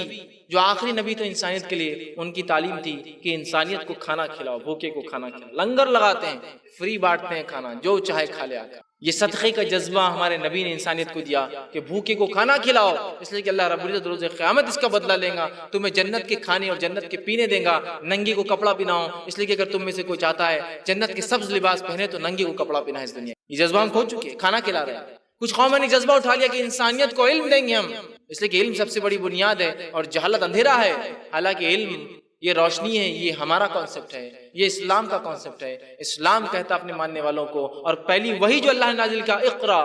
بسم ربک الذی خلق، پڑھ اپنے رب کے نام سے اس نے پیدا کیا، یہ ہمارا شعار ہے۔ آج ہم نے تعلیم چھوڑ دی اور وہ آ کر ہمارے علاقوں میں ہم کو تعلیم دیتے ہیں، ہم ان کے مقروض ہیں، ہم ان کے سامنے جو محتاج ہے تعلیم کے معاملے میں، اس لیے کہ ہمارے پاس کوئی سسٹم نہیں تعلیم کا، وہ سسٹم دیتے ہیں۔ آج سوشل سروسز کے اندر جہاں امت مسلمہ ایک بہت بڑی امت ہے، آج کھانے کے لیے محتاج ہے، کپڑے کے لیے محتاج ہے، بے کس بے سہارا مظلوم ہے، کوئی ایک سسٹم نہیں ہے۔ اسلام تو وہ دین ہے جس میں خدمت خلق کبھی الگ تھا ہی نہیں، جس کو شامل کرنے کی ضرورت ہے، سب نے کر لیا ہے۔ دوسرے مذہب کو دیکھیے آپ، عیسائیت کو لیجیے، کرسچینٹی کو فار ایگزامپل، کتنا کچھ وہ انسانیت کے لیے نہیں کر رہے ہیں، کتنا کچھ نہیں کر رہے ہیں۔ کیا ہمارے بچے مقروض نہیں ہیں ان کی تعلیم اور تعلیمی اداروں کے؟ نام لیں گے آپ، میں فلاں سے پڑھا، فخر سے بولتے ہیں آپ لوگ، مقروض ہیں ہم ان کے سڑکوں کے، ان کے اسپتالوں کے، ان کی سلائی مشینوں کے جو ہمارے بیواؤں کو لا کر دے رہے ہیں۔ پھر آپ بولتے ہیں یہ مسلمان ایسے کیوں نرم ہو جائیں، ہمارے بیمار جو ان کے پاس جا کے علاج کرواتے ہیں۔ پھر ظاہر سی بات ہے جب انسان جس کے پاس جاتا ہے، اور دیکھیے زبانی اعتبار سے آپ کتنا بھی کر لیجیے، بولتے ہیں نا ایک تصویر 1000 الفاظ سے زیادہ کہہ دیتی ہے نا، ایک تصویر جو 1000 الفاظ زیادہ ہوتی ہے۔ آپ اسلام یہ، اسلام وہ، اسلام وہ، اسلام وہ بولتا ہے بابا میرا ایک آدمی بیمار ہوا تھا، اسلام یہ اسلام وہ سب رہ گیا ایک طرف، وہ بیماری رہا، کوئی آج تک نہیں آیا۔ بیچارہ ایک بھارو والا آیا، یسوع والا آیا، بیچارے نے آیا، دواخانے لے گیا، علاج بھی کرا دیا، رکھتا بھی ہے، پالتا بھی ہے، سنبھالتا بھی ہے، کفالت بھی کر رہا ہے، کھلاتا بھی ہے، پلاتا بھی ہے، سب کچھ. کہاں ایک سسٹم کہاں ہے؟ ہمارے محتاج، ہمارے مظلوم کس کو آواز دے رہے ہیں آج جب وہ مجبوری میں پھنس رہے ہیں؟ انہیں پتا ہے کہ کوئی آنے والا نہیں اس امت سے اٹھ کر. ایک سسٹم کے طور پر، ایک نظام کے طور پر کچھ نہیں ہے ہمارے پاس. کسی نے کھانے کا نظام اسلام کا لیا، آج وہ قوم بھوکی نہیں ہے اور آج دنیا اس کی محتاج ہے. آج وہ لوگوں کو دے رہے اور سب سے مالدار قوموں میں سے قوم ہے. کیونکہ کھلانے کے بدلے اللہ دینے والا، اللہ کا معاملہ ہی ہے، خرچ کرو دینے والا ہے. لیکن دنیا کے فائدے تو اٹھائیں گے نا اچھائی کرنے کی وجہ سے. کوئی جو ہے خدمت خلق کا جذبہ لے کر جا رہا ہے، جبکہ ان کے مذہب میں اس کا جذبہ موجود نہیں ہے. وہ جانتے ہیں کہ اس کے بغیر ہم دعوت و تبلیغ نہیں کر سکتے. آج ہم مسلمانوں کو دیکھیے، ہم اپنی قوم کے لیے کچھ نہیں کر سکتے ہیں، کیا ہم دوسروں کو جذبہ دیں گے اسلام کا؟ حالانکہ ہمارے اسلاف نے ایسے نمونے کھڑے کیے جس کی کوئی انتہا نہیں. صحیح مسلم کی روایت ہے، آپ صلی اللہ علیہ وسلم فرماتے اور کہتے ہیں، امت مسلمہ کی مثال ایک جسم کی مانند ہے کہ اگر اس کے ایک اعضا بیمار ہو جاتا ہے تو سارا جسم اس کی تکلیف کو محسوس کرتا ہے. امت مسلمہ کی مثال ایک جسم سی ہے کہ اگر اس کا ایک حصہ تکلیف محسوس کرتا ہے تو سارا جسم تکلیف ہوتی ہے، بیمار ہو جاتا ہے، بخار آتا ہے، جو تکلیف محسوس کرتا ہے تو سارا جسم بخار کی حرارت محسوس کرتا ہے، سارا جسم اس سے پریشان ہوتا ہے. تو کیا آج ہم میں مظلوم، بے کس، بے سہارا، یتیم، بھوکے، ننگے، پریشان حال، تنگ دست، مسافر اور جو ہے ایسے لوگ جو ذہنی یا جسمانی اعتبار سے معذور ہو، ان کی کمی؟ لیکن اس کے بعد بھی کیا کوئی نظام آپ بتا سکتے کہ نظام ہم نے کھڑا کیا ان کے لیے؟ یہ نظام ہم نے کھڑا ان کے لیے، یہ نظام کیا ان کے لیے کھڑا؟ کوئی نظام نہیں ہے. ہم مجبور ہے، ہم اپنے گھٹنوں پر نہیں، میں کہوں گا ہم اپنے پیٹ کے بل آ چکے ہیں. جو گھٹنے کو بل خام ہوتی ہے نا پھر بھی چل پاتی ہے، گھٹنے کے بل چل سکتا ہے، پیٹ کے بل آ چکے ہیں. ہم نے سب نظام کو چھوڑ دیا، پتہ نہیں کیوں. اللہ ہم پر رحم کی خدمت خلق بڑی چیز تھی. صحیح مسلم کی روایت ہے، ابو ہریرہ رضی اللہ عنہ فرماتے اور کہتے ہیں، اللہ فرمائیں گا روز قیامت، خدمت خلق کی اہمیت دیکھیے، اللہ روز قیامت فرمائیں گا اپنے بندے سے، اے میرے بندے، میں بیمار تھا تو عیادت کو کیوں نہیں آیا؟ بندہ کہیں گا سبحان اللہ، ہے میرے رب تیری ذات پاک ہے، تو کیسے بیمار ہو سکتا ہے اور میں تیری عیادت کو کیسے آ سکتا ہوں؟ اللہ کیا کہیں گا، بندے میں بیمار تھا تو میری بیمار عیادت کو نہیں آیا. بندہ کہیں گا اللہ تو بیمار کیسے ہو سکتا ہے اور اگر میں تیری عیادت کیسے کروں گا؟ تو اللہ کہتا ہے کیا تجھے پتہ نہیں تھا میرا فلاں بندہ بیمار ہے؟ اور کیا تجھے پتہ نہیں تھا بیمار کی عیادت کریں گا تو میں تجھے اجر دوں گا؟ پھر تو کیوں نہیں گیا تھا؟ پھر تو کیوں نہیں گیا تھا؟ اسی حدیث میں آگے آتا ہے، اللہ پھر ایک بندے سے پوچھیں گا اور کہیں گا، اے میرے بندے، میں بھوکا تھا، میں پیاسا تھا، تو نے مجھے کھلایا پلایا کیوں نہیں؟ وہ کہیں گا اللہ سبحان اللہ، تیری ذات رزاق ہے، تو رزق دینے والا ہے، تجھے کون کھلا سکتا ہے، تجھے کون پلا سکتا ہے، تو سب کو کھلانے پلانے والا ہے. وہ کہیں گا اے میرے بندے، کیا فلاں ایک بندہ نہیں تھا جو تجھ سے مانگ رہا تھا، وہ بھوکا تھا، اور تجھے کیا یہ نہیں پتا تھا کہ اگر تو اس کو کھلائیں گا تو میں تجھ سے راضی ہو جاؤں گا؟ پھر تو نے کیوں نہیں کھلایا اس کو؟ کیوں نہیں کھلایا اس کو؟ کیوں نہیں گیا عیادت کو؟ آج اندازہ لگائیے، یہ صرف عیادت کا ایک مسئلہ میں لے لوں نا، عیادت بیمار سے ملنے جانے سے کیا امپیکٹ، کیا اثر ہوتا ہے، یہ مائنڈ بلوئنگ ہے، یہ ہم نہیں سمجھ سکتے. چونکہ نا دعوتی قوم ہے، ہمیں ایک مزاج رہا دعوتی قوم والا مزاج کہ دعوت دینا ہے اسلام کی، اور نہ ہی ہمارے پاس وہ اخلاق باقی رہے جو نبی اکرم صلی اللہ علیہ وسلم سکھا کر گئے تھے. ان قوموں سے پوچھیے جو اپنے دین کی دعوت اور تبلیغ کرتے ہیں، انہیں پتا ہے بیمار کی عیادت سے کیا فائدہ ہوتا ہے. اس لیے بیمار وہ شخص ہے جو سب سے زیادہ پریشان حال میں ہوتا ہے، اور آج وہ کسی کا کوئی بھی مشورہ سننے کو تیار ہے، کوئی بات بولی آج اس کو کسی در پہ جھکنے کا بلی جھکنے کو تیار ہے. اور جب اس کے پاس کوئی بھی شخص آ کے کوئی بھی مشورہ دیتا ہے وہ قبول کرنا چاہتا ہے. کیوں نہیں ہم جا کے عیادت کرتے ہیں، اس کے ایمان اور تقوی کو بلند کرتے ہیں. بہت سارے لوگ جو اسلام کو چھوڑ کر دوسرے مذہب میں داخل ہوئے، ان کے داخل ہونے کی وجہ صرف یہ تھی وہ بیمار تھے، نہ کوئی عیادت کو آیا، نہ کسی نے ان کی پیسوں سے مدد. یہ بہت اہم جذبہ یاد رکھیں، اس کو سمجھنے کی ضرورت ہے. اور ہم کیوں نہیں کیلکولیٹ کرتے، حساب کتاب کا ایک اپنا معمول بنائیے نیکیوں کے اندر بھی. جو صحیح بخاری کی روایت ہے، آپ صلی اللہ علیہ وسلم فرمایا جب ایک مرتبہ آپ نماز پڑھ رہے تھے اور آپ نے کہا سمیع اللہ لمن حمدہ، تو ایک صحابی نے پیچھے سے کہا ربنا لک الحمد حمدا طیبا مبارکا فی. یہ کہتے ہی نماز جب ختم ہوئی آپ صلی اللہ علیہ وسلم پلٹے اور کہا تم میں سے کس نے یہ جملہ کہا؟ تو ایک صحابی نے کہا اللہ کے رسول میں نے کہا. تو کہا جب تم نے جملہ کہا میں نے 30 فرشتوں کو دیکھا وہ دوڑ رہے تھے کہ کون پہلے لکھے گا اس جملے کو. بہت افضل عمل ہے. کتنے فرشتے دوڑے تھے؟ 30. تو ہم لوگ نماز میں پڑھتے اور پڑھنا بھی چاہیے کیونکہ 30 فرشتے دوڑے تھے نا، بڑا افضل عمل ہے. اب حساب کرنے والا مومن کیسا سوچتا ہے؟ 30 کے مقابلے میں دوسری روایت سنیے، بیمار پرسی کرنے کا، عیادت کرنے کا ثواب. مسند احمد کی روایت آپ سے فرماتے ہیں جس کسی نے مریض کی عیادت کی تو اگر صبح نکلا تھا تو شام تک، اور شام نکلا تھا تو صبح تک، 70,000 فرشتے اس کے لیے دعائیں مغفرت کرتے ہیں. صبح نکلا تو شام تک، شام نکلا تو صبح تک، مریض کی عیادت کرنے والے کے لیے 70,000 فرشتے دعائیں مغفرت کرتے ہیں. کیلکولیٹ کر لیجیے، کیلکولیٹ کہ بندے کا حق دینے جا رہے ہیں، عیادت کرنے جا رہے ہیں، 70,000 فرشتے کنٹینیو، آدھا دن صبح گیا تو شام تک، شام گیا تو صبح تک، جبکہ یہاں تو صرف 30 فرشتوں نے لکھا، مطلب بڑا افضل عمل ہے، پڑھنا چاہیے، ثواب پڑھے، ختم ہو گیا، جمع ہو گیا۔ یہاں تو 70,000 فرشتے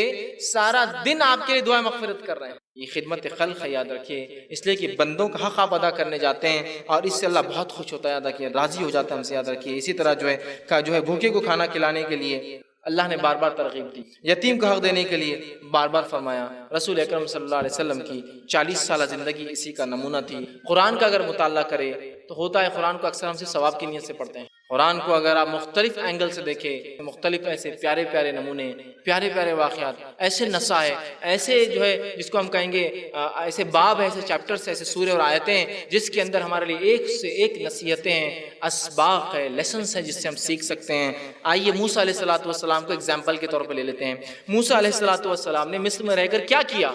بنی اسرائیل جب نکل کر سینا گئی، پھر انہوں نے بات نہیں مانی، وہ سب بعد میں ہوا، لیکن ابھی موسیٰ علیہ السلام نے کیا کیا بنی اسرائیل میں؟ جب آپ مصر میں گئے، آپ نے جو ہے اس بنی اسرائیل کی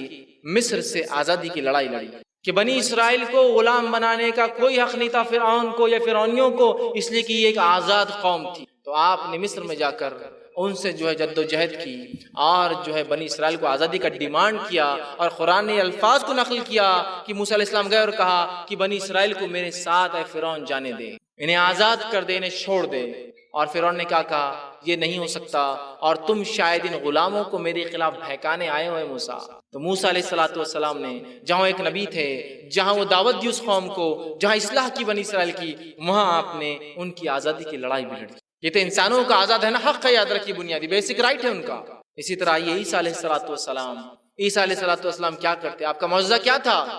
آپ کے پاس اندھا لایا جاتا تو ماں پیٹ سے اندھا ہے، اللہ سے دعا کرتے، ہاتھ پھیرتے، آنکھیں آ جاتی۔ کوڑی کو لایا جاتا جو ماں پیٹ سے ہے، ہاتھ پھیرتے، واپس بہترین جلد ہو جاتی۔ یہ سب بیماری سے شفا دینا، یہ کیا ہے مجھے بتائیے؟ یہ خدمت خلق تو ہے، یہ سوشل سروس تو ہے جو عیسیٰ علیہ السلام دے رہے ہیں، جو معجزہ بھی ہے لوگوں کے لیے، لیکن آپ ساتھ میں خدمت کر رہے ہیں ایک طرح سے۔ لوگ ایمان لا رہے ہیں اس بات کو دیکھ کر، لوگ تصدیق کر رہے ہیں آپ کے حق نبی ہونے کی، یاد رکھیں۔ تو سوشل سروسز سے قرآن میں کئی انبیاء نے مختلف سوشل سروسز، مختلف، موسیٰ علیہ السلام کے واقعے میں لے لیجیے، جب آپ ایک کنویں پہ پہنچے جہاں 2 عورتیں پانی بھر رہی تھی، لیکن جو بھیڑیں جو عورتوں کی پہلی آئی تھی پانی وہ نکالتی اور پیتی کوئی اور۔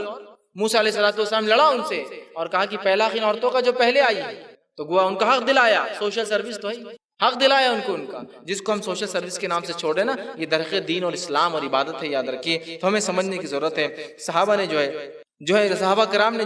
کیا کیا کیا جس کی وجہ سے دنیا ان کو آج یاد کرتی ہے، یاد رکھیے۔ ہم بھی یاد کرتے، دنیا بھی یاد رکھتے ہیں۔ وہ خدمت خلق تھی جو وہ کرتے تھے، اور خدمت خلق کرنے والوں کو ہم سمجھتے دین سے نکل گئے لوگ۔ بہت سے لوگ خدمت خلق کرے، ارے یار ان کا کچھ سمجھ رہا نہیں میرے کو، غریبوں کو کھانا کھلانے میں لگ گئے، کسی کو کپڑے پہنانے میں لگ گئے، دواخانے میں چکر مارتے رہتے، یہ کیا ہے، دوسرے کام کرنا ہے، یہ کام کرنا ہے، وہ کام کرنا ہے، فلاں کرنا ہے۔ تو سوشل سروس کرنے والوں کو دین سے نکل گئے سمجھتے ہیں۔ کبھی کبھار اس کے لیے دعا بھی کرتے، اللہ اس کو ہدایت دے ادھر واپس آ جائے، بولے دکھ رہا ہی نہیں آج کل، صرف فرض پڑتا اور سنت موقع تھا کبھی پڑھا اور نکل گیا مسجد سے، پھر کہاں چلے گا؟ اسپتال میں بیٹھا ہوا ہے، کہیں تو پانی پلا رہا غریبوں کو، کہیں گاؤں میں جا کے پتہ نہیں کیا کپڑے دے رہا کسی کو، کہیں پتہ نہیں زکات جمع کر کیا کر رہا، فطرے جمع کر کے غریبوں میں پڑا ہوا جا کے، اللہ نے اتنا مال دولت دیا، دھندا تجارت سنبھالنا چھوڑ کے چلا گیا۔ تو گویا اس خدمت خلق کرنے والے کو اسلام سے نکل گیا ہوتا ہے، ارے یار اس کی عقل مارے کے نکل گیا اسلام سے۔ خدمت خلق اصل چیز ہے، یاد رکھیے۔ صحیح مسلم کی روایت ہے، ابو ہریرہ رضی اللہ عنہ فرماتے اور کہتے ہیں، آپ صلی اللہ علیہ وسلم فرمایا کہا، جس شخص نے کسی مسلمان کی دنیا میں کسی تکلیف کو دور کیا، جس شخص نے دنیا میں کسی مسلمان کی تکلیف کو دور کیا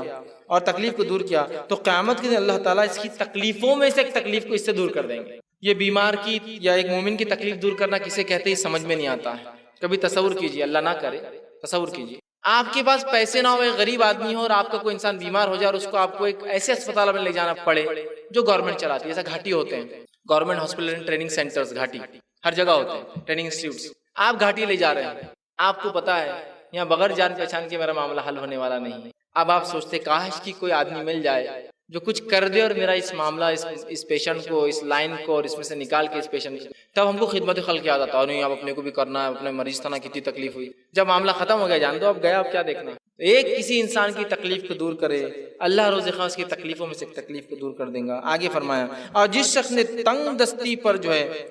جو ہے آسانی کی، مطلب ایک تنگ دست آدمی ہے اس پر آسانی کی، اور جو ہے اور اسی قدر دنیا اور آخرت میں اللہ اس کی پریشانیوں میں سے کسی ایک پریشانی میں اس پہ آسانی کر دیں گے۔ دنیا میں کسی کی مدد کرو، آخر میں مدد ہوگی، دنیا میں تکلیف ہٹاؤ، آخرت کی تکلیف ہٹا جائیں گی، دنیا میں جو کسی کے لیے سہولت دو، آخرت میں ہمارے لیے سہولت دی جائیں گی۔ یہ خدمت خلق ہے، کتنے بڑے بڑے اجر آخرت کی تکلیفوں میں سے ہٹانے کی بات ہو رہی ہے۔ ایک مرتبہ عبداللہ ابن مسعود رضی اللہ عنہ جو ہے اعتکاف میں تھے، ایک شخص مدینہ آیا اور کہا مجھے ایک مسئلہ ادھر حل کرا دیجئے، آپ اعتکاف توڑ کر چلے گئے، اعتکاف توڑ کر چلے، اس لیے کہ بڑی اہم چیز ہے، اعتکاف بھی اپنی جگہ عبادت ہے، لیکن ایک بندہ جو دور سے آیا بیچارہ اللہ کا بندہ، مدینے میں مسافر ہے اور سفر میں بہت تکلیفیں ہوتی ہے، اس کا کام کر دیا وہ چلا گیا، پھر آپ نے اعتکاف کو اپنے کنٹینیو کر لیا، تو یہ بڑی اہم بات ہے، اس کو سمجھنے کی ہمیں ضرورت ہے۔ اسی طرح بہقی کی اور جو ہے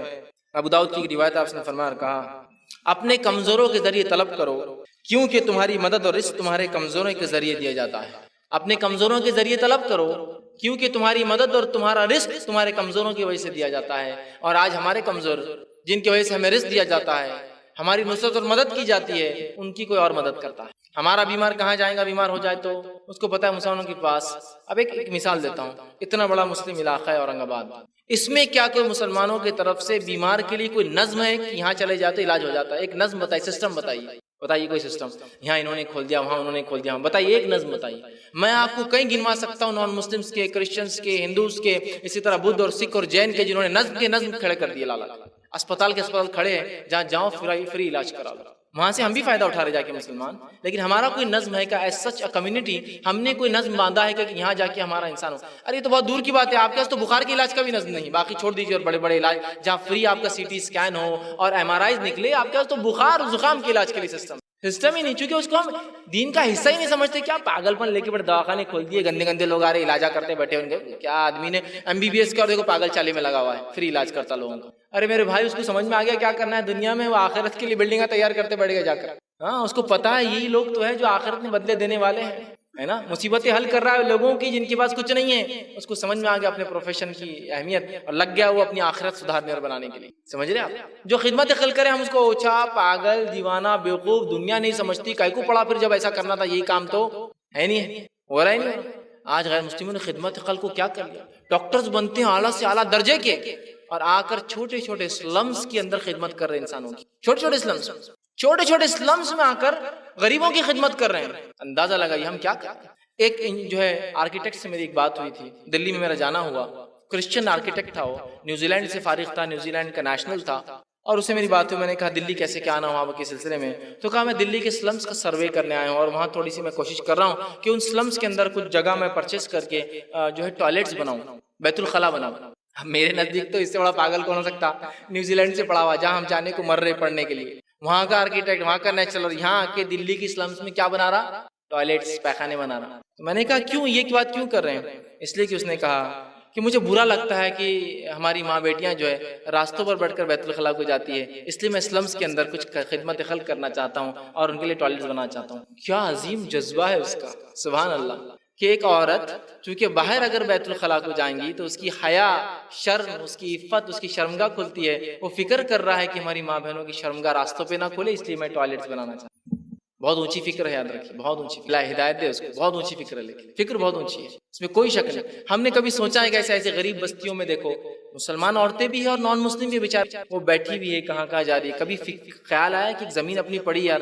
بیت الخلا بنا دیتے، یہ لوگوں کی عورتیں اگر جائیں گی تو یہ کہیں نہ کہیں ہم بھی کسی زمانے میں انہی نسلوں سے نکل کر مسلمان بنے ہیں، ہماری ماں بہنیں ہیں، یہ ان کی حیا بچیں گی، عفت بچیں گی، اور بہت سارے جو برے کیسز ہوتے ہیں یہ واقعات سے ہوتے ہیں جب وہ بیت الخلا نہیں ہوتا ہے، کہیں بھی جاتے ہیں، کچھ کروں یار ان کے لیے۔ بہت اونچا خیال تھا، خدمت خلق کا عظیم جذبہ لے کر وہ اپنا ملک چھوڑ کر اور اتنا سارا جو کما سکتا تھا دنیا مال چھوڑ کر وہ آ کر جھوپڑیوں اور بستیوں کے اندر لوگوں کی خدمت کر رہا ہے بیت الخلا کے ذریعے، بیت الخلا کے ذریعے۔ ایک قومی اعتبار سے جذبہ بھول گیا، مسلم بستیوں میں جائے اسلامز میں، کبھی پوچھئے، مجھے کبھی تعجب بھی ہوتا ہے، ان سے پوچھنا نہیں مجھے تعجب ہوتا ہے، کبھی کبھی راستوں سے جاتے اور کچھ مرد اور عورتیں صبح صبح بیت الخلا کے لیے جاتے ہیں، آدمیوں کو دیکھ کے اتنا تعجب نہیں ہوتا ہے جتنا عورتوں کو دیکھ کے تعجب ہوتا ہے، اور فکر ہوتی ہے کبھی کہ ہم کو یہ چیز محسوس نہیں ہوتی ہے، نعمتیں محسوس نہیں ہوتی، یاد رکھیے ہم محسوس کرنا چاہیے کہ اللہ یہ جو عورت جو ہے بیت الخلا کے لیے شام میں اور صبح جاتے ہیں، جو کہ اس کے علاوہ ٹائم ہی نہیں ہے، اگر کبھی ان کا پیٹ اور ہاضمہ خراب ہو جاتا ہوں گا تو یہ کہاں جاتے ہوں گے یار، صبح اور شام پیٹ جب خراب ہو جائیں گا تو دیکھیں گا تھوڑی گڑبڑ ہوں گے، کہاں جاتے ہوں گے یار یہ لوگ، کہاں بیٹھتے ہوں گے، تعجب کی بات نہیں ہے، کتنا پریشان، پتہ نہیں کسی گھر میں ادھار جاتے ہوں گے، پلیز آج جانے دو آپ کے بیت الخلا کے استعمال کے لیے، ایسے ہی کرتے ہوں گے نا۔ صبح نہیں ہے شام نہیں ہے اور اس کا پیٹ خراب ہے، کہاں جاتے ہیں؟ سوچیے آپ، اللہ نے کتنی نعمت دی آپ کو کہ ایک نہیں 10 بیت الخلا آپ کے گھر میں، کہ ایک ممبر کے لیے ایک بنا کے رکھا آپ نے، کبھی ایک ممبر کے لیے 2 بنے ہوئے ہیں۔ کبھی سوچ نہیں ہوتی کہ یار ایسا کچھ خدمت کرنی چاہیے لوگوں کی، کہ یہ لوگ کیسا جاتے ہوں گے یار، ذرا سوچو نا، کبھی پیٹ خراب ہو جاتا ہوں گا، بارش ہو رہی ہے تو پیشاب بہت آتا ہے انسان کو، تو یہ تو ایک ہی ٹائم جا سکتے، دن میں کہاں جائیں گی وہ عورت، بیٹھیں گی کہاں، ملیں گے اس کو اپنے آپ کو چھپانے کی جگہ، راتوں کے اندھیرے میں چھپ جاتے ہیں یہ لوگ۔ تو آج یہ سب بھول چکے، ایسا کوئی جذبہ قومی اعتبار سے کچھ ایک آدھ فرد پتہ نہیں سوچتا ہوں گا، ایک الگ بات ہے، اللہ اس پر رحم کرے، اس کو جو ہے تقویت دے، لیکن ایک قومی اعتبار سے کوئی جذبہ نظر نہیں آتا کبھی دیکھ۔ ارے نہیں، غربت پسند ہے ان کو، ایسے ہی رہتے یہ لوگ، ان کے پیچھے نہیں پڑنا۔ نہیں میرے بھائی، حیا اور شرم، آدمی کتنا بھی جو ہے غریب رہے، حیا اور شرم کا تقاضا سب کے، کسی بھی قوم سے اس کا تعلق، حیا اور شرم کا تقاضا ہر کسی کے پاس ہوتا ہے۔ دیکھیے آپ کہاں لوگ جا رہے ہیں اور کہاں ہم جا رہے ہیں، یہ بہت سوچنے کی ضرورت ہے، یہ بہت سمجھنے کی ضرورت ہے۔ قرآن اور حدیث کے اندر خدمت خلق کو جو اللہ نے ابھارا، رسول اکرم صلی اللہ علیہ وسلم نے ابھارا، یہ ساری انسانیت کے لیے، صرف مسلمانوں کے لیے نہیں ہے، یہ بات یاد رکھ لیجیے۔ خدمت خلق ساری انسانیت کے لیے، سوشل سروسز ساری ہیومینٹی کے لیے، صرف اسلام نے جو مسلمانوں کے لیے خاص نہیں کیا، اور یہ سارے کام قرآن کرنے کا حکم دیتا ہے بغیر کسی تفرقے اور ڈسکریمنیشن کے، کہ وہ کون سا ریلیجن، کاسٹ اور کریڈ ہے، اس کی کون سی ریس ہے، اس کا کون سا کلر ہے، ہم کو اس کی مدد کرنا ہے۔ خدمت خلق اسی کو کہتے ہیں اسلام میں، اور اسلام نے خدمت خلق کی طرف ابھارا، اور 12 ایسی چیزیں جن کی طرف خاص قرآن حدیث نے ابھارا، وہ 12 کن کن جگہوں پہ کرنا چاہیے، 12 پوائنٹ جو قرآن ڈسکس کرتا ہے اور حدیث کہ اس شعبے میں تم نے کام کرنا خدمت خلق، وہ پوائنٹس آپ کو رکھے، اپنی بات کو میں پھر سے ختم کر دوں گا۔ پہلا پوائنٹ جو ہے کھانا کھلانا، سب سے پہلا نظم جو قرآن جس کے بارے میں بار بار کہتا ہے وہ کھانا کھلانے کا نظم ہے، یاد رکھیے بار بار، اس لیے کہ کھانے کے بعد، بھوک کے بعد موت ہوتی ہے، لہذا کھانے کا نظم اپنے علاقوں میں، اپنے بستیوں میں، اپنے ملکوں میں، جب ہمارے ملک اور ہماری بستیوں میں کھانے کا نظم ہو جائے گا، پڑوسی ملکوں کے اندر، غریب ملکوں کے اندر، غریب بستیوں کے اندر، چاہے دنیا میں کہیں بھی رہتے ہو، جہاں مدد کر سکتے ہو وہاں مدد ہم کریں گے۔ بھوک مری سے مسلمان مر رہا ہے دنیا کے اندر، یاد رکھیے، اور ہمارا حال یہ کہ افسوس کر ہم کھا کھا کر مرتے ہیں، ہے نا، ہم جینے کے لیے نہیں کھاتے، کھانے کے لیے جیتے ہیں۔ انسانیت بھوک سے مر رہی ہے، خبریں روز اخبار میں آ رہی ہے، افریقہ کی اتنے ممالک میں اتنے لوگ مرے، یہ جو لوگ مر رہے ہیں نا، یہ کہیں نہ کہیں میرے اور آپ کے بھائیوں، یہ ہمارے ہی بھائی ہے، یہ مسلمان ہے قومیت سے، اور اگر ہمارے بھائی نہ بھی ہو تو آدم کے اولاد ہونے کے ناطے ہمارے وہ رشتے کی، نہ صرف دینی بھائی، کیا کیا کبھی جذبہ ہم نے، کیا کیا ان کے لیے؟ کچھ بھی نہیں کیا، ہم کچھ بھی نہیں کیا قومی اعتبار سے۔ ایک واقعہ سناتا ہوں، ایک علاقے کے اندر، ایک چھوٹا سا ملک ہے کانگو، اس کے اندر ایک علاقے کے اندر وہاں پانی کا اتنی کمی تھی، اتنی کمی پانی کی کہ صاف پانی نہیں پینے کو ملتا تھا، اور ایسا پانی پیتے ہیں آپ اندازہ لگا سکتے ہیں، ڈرینیج کے پانی کی تلچھٹ ہٹا کے سمجھو پی رہے ہیں اپنے یہاں ہندوستان کے علاقے، اتنا گندا پانی۔ تو وہاں ایک چھوٹا سا بچہ جو 7ویں جماعت میں تھا امریکہ کا، اس 7ویں جماعت کے بچے کو پتا چلا کہ دنیا میں ایسے بھی لوگ ہیں جن کو پینے کا پانی نہیں ملتا صاف، ہمارے پاس تو ٹی ڈی ایس چیک کر کے پیتے ہیں، 120 100 ہے کیا، 80 سے اوپر کا چلتا نہیں اپنے کو، میں تو 40 کا ہی رہتا، ہم تو 20 کا پیتے ہیں، ٹی ڈی ایس گاؤنٹ ہو رہا ہے، وہاں نالی کا پانی کا تلچھٹ نکال کے پیا جا رہا ہے۔ تو اس بچے کو ایک پروجیکٹ ملا تھا اسکول میں کہ غریبوں کی مدد کرنا، عیسائی بچہ ہے، کرسچن ہے، اس نے ایک پروجیکٹ دیکھا، اس نے نیٹ پہ دیکھا، اور اتنے غریب لوگ، کہا ان کو مدد کروں گا، اور بہت بڑی چیز نہیں تھی، صرف جو ہے $1000 میں ایک بورنگ کھودی جاتی ہے، اتنا غریب ملک $1000 میں سب کچھ کام ہو جاتا ہے۔ اس نے کہا میں ان قوم کے لیے جمع کروں گا، $1000 جمع کیے، جمع کر کے اس نے اس بستی میں بھیجے جس سے ایک بورنگ کی گئی، جس دن وہ بورنگ کی گئی اور وہ ہوا، وہاں کی بستی اور اس شہر کے اندر وہ پہلا صاف پانی کا ذریعہ لوگوں کو ملا، پوری بستی اور شہر آ کے پانی پینے لگا۔ وہ اتنے مخروض ہوئے اس چھوٹے سے بچے کے کہ اس دن کو، جو کہ شاید کسی مہینے کی 6 تاریخ تھی جب وہ بورنگ کھودا گیا، انہوں نے اس دن کو نام دے دیا تھا ریانس ڈے، اس بچے کا نام ریان تھا، دا ریانس ڈے، کہ پورا شہر جھوم اٹھا کہ اتنی بڑی نعمت دی، اس ایک دن کو نام دے دیا کہ وہ ریان کا دن، کیونکہ اس نے ہمارے لیے پانی کا نظم۔ $1000 مشکل سے، ابھی تو قیمت بڑھ گئی $60,000، ہماری بائکیں ہوتی ہے 60,000 روپے کیا دن آدمی، لوگ پانی کو ترس رہے ہیں، نالی کا پانی پیتے، جس کی وجہ سے آنکھوں میں کیڑے ہو جاتے ہیں، معلوم، پیر ہاتھی کے پیر جیسے موٹے موٹے ہو جاتے ہیں، کیونکہ وہ جراثیم اندر گھر بنا لیتے ہیں، انسان مر جاتے ہیں، ایسے کیڑے کہ جو آنکھوں میں سے نکلتے ہیں، باہر ابل سکتے ہیں، ایسے پیدا ہو کے نکلتے ہیں اس بیماریوں سے۔ کبھی خیال آتا ہے کیا کرنا ہے، میں جیسا ہوں مجھے لگ رہا پورے گھر لوگ، انسانیت ایسی خوش اور خرم زندگیاں جی رہی ہے، ایسا نہیں میرے بھائی، بہت غربت ہے دنیا میں، خدمت خلق کے جذبے کو جگانے کی ضرورت ہے۔ پہلا کام کھانا کھلاؤ، کھانے کے نظم بناؤ، کھانے کے نظم بناؤ دنیا، ایسے نظم کی ملک شہر کے شہر جو ہے بھوکے نہ رہے، ہمارے انسانیت نہ رہے بھوکی، ہم اس کا سوچیں۔ دوسرا کام جو کرنا ہے، جو شخص جو ہے ننگا ہو اس کے لباس کا بندوبست کیا جائے، لباس کا بندوبست۔ آپ کہیں گے یار ننگے لوگ کہاں دکھتے ہیں، میرے بھائیوں ننگے لوگ بہت ہیں، آپ کہاں دیکھتے ہیں، کبھی آنکھوں میں پردہ پڑ جاتا ہے نا، اس کی غربت سمجھ میں نہیں آتی ہے نا۔ اس کا ننگاپن سمجھ میں نہیں آتا ہے نا. کیا ایسی عورتوں کو آپ نے سڑک پہ نہیں دیکھا جو ایسے چھوپڑیوں میں رہتی ہیں چھوٹی چھوٹی, جن کو پہننے کچھ نہیں تو پتہ نہیں کیا کیا جسم پہ ڈال کے نکل کے آ جاتی ہے, چونکہ کچھ ہے نہیں پہننے کی. کبھی خیال نہیں آیا کہ یار کچھ اس کے لیے کرنا چاہیے, اپنے کچھ تو کرنا چاہیے. وہ جو بھی مذہب سے اس کا تعلق ہوگا, یار انسان ہے, کچھ تو اس کے لیے ہونا چاہیے. ایسا انسان نہیں جی سکتا دنیا کے اندر, یہ طریقہ نہیں. اور اگر وہ جی بھی سکتا ہے تو ہم مسلمان ہونے کے ناطے ایسا نہیں کرنے دے سکتے کہ ہم اس بستی میں رہیں جس میں ہماری تعداد لاکھوں میں ہو اور ہمارے رہتے ہوئے لوگ ننگے رہے. کیسے ہو سکتا ہے ہمارے رہتے ہوئے لوگ ننگے رہے؟ عجیب بات. ہمارے پاس تو تصور نہیں ہے کہ انسانیت کو ہم ننگا دیکھیں. ہم تو حیا والی قوم ہے, تو نہیں کوئی یہ تو نہیں ہو سکتا. نظم کرے ان کے کپڑے پہنانے کا, اس لیے کہ جامع ترمذی کی روایت ابو سعید خدری رضی اللہ عنہ فرماتے ہیں, آپ نے فرمایا جس نے مومن کو بھوک میں کھانا کھلایا اور پیاس میں پانی پلایا, اللہ قیامت کے دن اس کو جنت کے کھانوں میں سے کھانا اور پانی مشروب میں سے مشروب پلائیں گا. اور جس کسی نے جو ہے جنت کو مومن جو ہے دنیا میں ایک انسان کو کپڑے پہنائے, اللہ رب العزت جنت میں اس کو سبز رنگ کا سب سے قیمتی ریشم کا لباس پہنائے. سبز ریشم سب سے قیمتی ہوتا ہے, سلک کا اس کو جو ہے ڈریس پہنائیں گا جو دنیا میں کریں گا. تیسری کام جو ہمیں کرنا ہے وہ غلام اور لونڈیوں کو آزاد کرنا. چونکہ اب یہ سسٹم نہیں ہے, قرآن نے بار بار تاکید کی, اس لیے میں نے رکھ دیا آپ کے سامنے. وہ سسٹم نہیں ہے تو لہٰذا اس معاملے کو ہم چھوڑ دیتے ہیں. چوتھی چیز جہاں قرآن نے تاکید کی وہ تاکید ہے یتیموں پر شفقت اور رحم کا معاملہ کرنا, ان پر خرچ کرنا. یتیموں کے معاملے میں یتیموں کا سسٹم ہمارے پاس سسٹم ہو کہ اگر یتیم ہے کوئی نہیں پالتا تو سسٹم, یتیم ہے مالدار ہے تو اس کی کفالت کا, اس کی جان پہچان کا, اس کے مال کو اس کو حق دلانے کا ایک سسٹم ہو, اس کی مدد کا ایک سسٹم ہو. چونکہ اس کو پہچان کی ضرورت ہے, پیسے کی ضرورت نہیں ہے. غریب یتیم مطلب مالدار یتیم ہے, پیسہ نہیں لیکن پہچان تو چاہیے نا اس کو. سسٹم اور ایسے ادارے ہو تو یتیم کا حق دینے کے لیے اللہ رب العزت نے سورہ بنی اسرائیل میں فرمایا ولا تقربوا مال الیتیم الا بالتی احسن, یتیم کے مال کے قریب بھی مت جانا مگر اچھی نیت کے ساتھ. تو یتیم کے ساتھ ہمیں کیا کرنا ہے, اسے عزت اور شفقت کا سلوک کرنا ہے. یتیم کے مال کی اصلاح کرنا ہے, کھانا نہیں, اس کو سدھارتے رہنا ہے, بڑھاتے رہنا ہے. یتیم کے مال کو اس کے حوالے کر دینا بالغ ہونے کے بعد. یتیم لڑکیوں سے نکاح کرنے کا نظم بنانا چاہیے. یتیم کو کھانا کھلانے کا نظم اگر غریب ہے تو کرنا چاہیے. یتیم سے انصاف کرنا چاہیے اور انصاف دلانے کے لیے سسٹمز قائم کرنا چاہیے. اور یتیم کو مال کو کوئی نہ کھائے اس کی حفاظت کے لیے سسٹم بنانا چاہیے. اتنے کام ہم کو یتیم کے لیے تقریباً 7 کام کرنے ہوں گے تاکہ یتیم کا حق ملے. یہ سوشل سروس ہے. 5ویں چیز جس پہ قرآن و حدیث میں ابھارا ہے وہ ہے معذوروں کی خدمت کرنا. معذوروں کی خدمت کرنا جس میں اندھے, بہرے, پاگل, گونگے, لنگڑے, لولے, مینٹلی اور فزیکلی ڈسیبل سب آ گئے. پاگل بھی لوگ, مینٹلی وہ ہے جسم سب کچھ اچھا لیکن ذہن نہیں. ان سب کے لیے کوئی نظم ہونا چاہیے. ایسے نظم بھی ہمارے پاس بالکل نظر نہیں آتے. کہاں ہے بتائیے, آپ کو نظم اگر نظر آئے تو مجھے بتائیے کہ مسلمان سماج میں چلا رہا ہے. کوئی نظم نظر نہیں آتے, کوئی نظم نظر نہیں آتے ہمارے, کیونکہ اس طرح ہم سوچتے بھی نہیں ہے نا. یہ سب ہم کو لگتا ہے ضرورت بھی نہیں انسانیت کو. بہرحال ان چیزوں کو بہت سوچنے کی ضرورت ہے. یاد رکھیں ہم ان کے لیے ایک نظم بنائیں.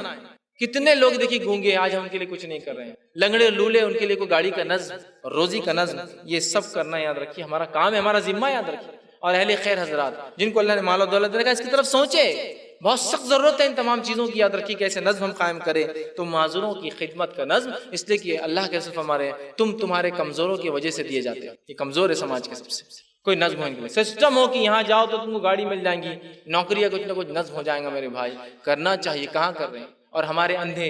گونگے, بہرے, لنگڑے لولے لوگ کیا کر رہے ہیں, گھر میں ایک معذور کی زندگی گزار رہے ہیں. جبکہ اگر ہم ان کو پڑھائے, لکھائے, تعلیم تربیت کریں, ایک بہت باوقار وہ زندگی گزار سکتے ہیں. کیا کبھی آپ کا ایسے شہروں میں جانا نہ ہوا جن شہروں کے اندر اندھے, لوڑے, لنگڑے, معذور ان کی کوئی اہمیت نہیں ہے, ان کو بھی اپنی زندگی جینے کے لیے کوشش کرنا پڑتی ہے. وہ اچھے اچھے اسکولوں میں جاتے ہیں اور اپنی روزی روٹی ٹرینوں میں کما رہے ہیں. کبھی دیکھ کے تعجب ہوتا نا, ہم لوگ چوک کھا جاتے سکوں میں, حالانکہ ایک کے کتنے سکے آ گئے الگ الگ ٹائپ کے, 2 کے کتنے آ گئے. لیکن ایک اندھے کو آپ دیکھیں ٹرین میں کچھ چیزیں بیچتے رہتا ہے, برابر سکے بھی لیں گا, بولیں گا بھی اتنا ہے. 100% بلائنڈ ہے, امپیئرڈ نہیں ہے کہ تھوڑا بہت دکھتا ہو, 100% بلائنڈ ہے, برابر کریں گا اور ایک عزت کی زندگی گزار رہا ہے. ہمارا اندھا تو پریشان ہے, اس کے لیے کوئی سسٹم ہی نہیں ہمارے پاس. کون روزی دلائیں گا؟ زیادہ سے زیادہ اندھا ہے تو اگر حافظ کا نظم ہے تو بنا دو,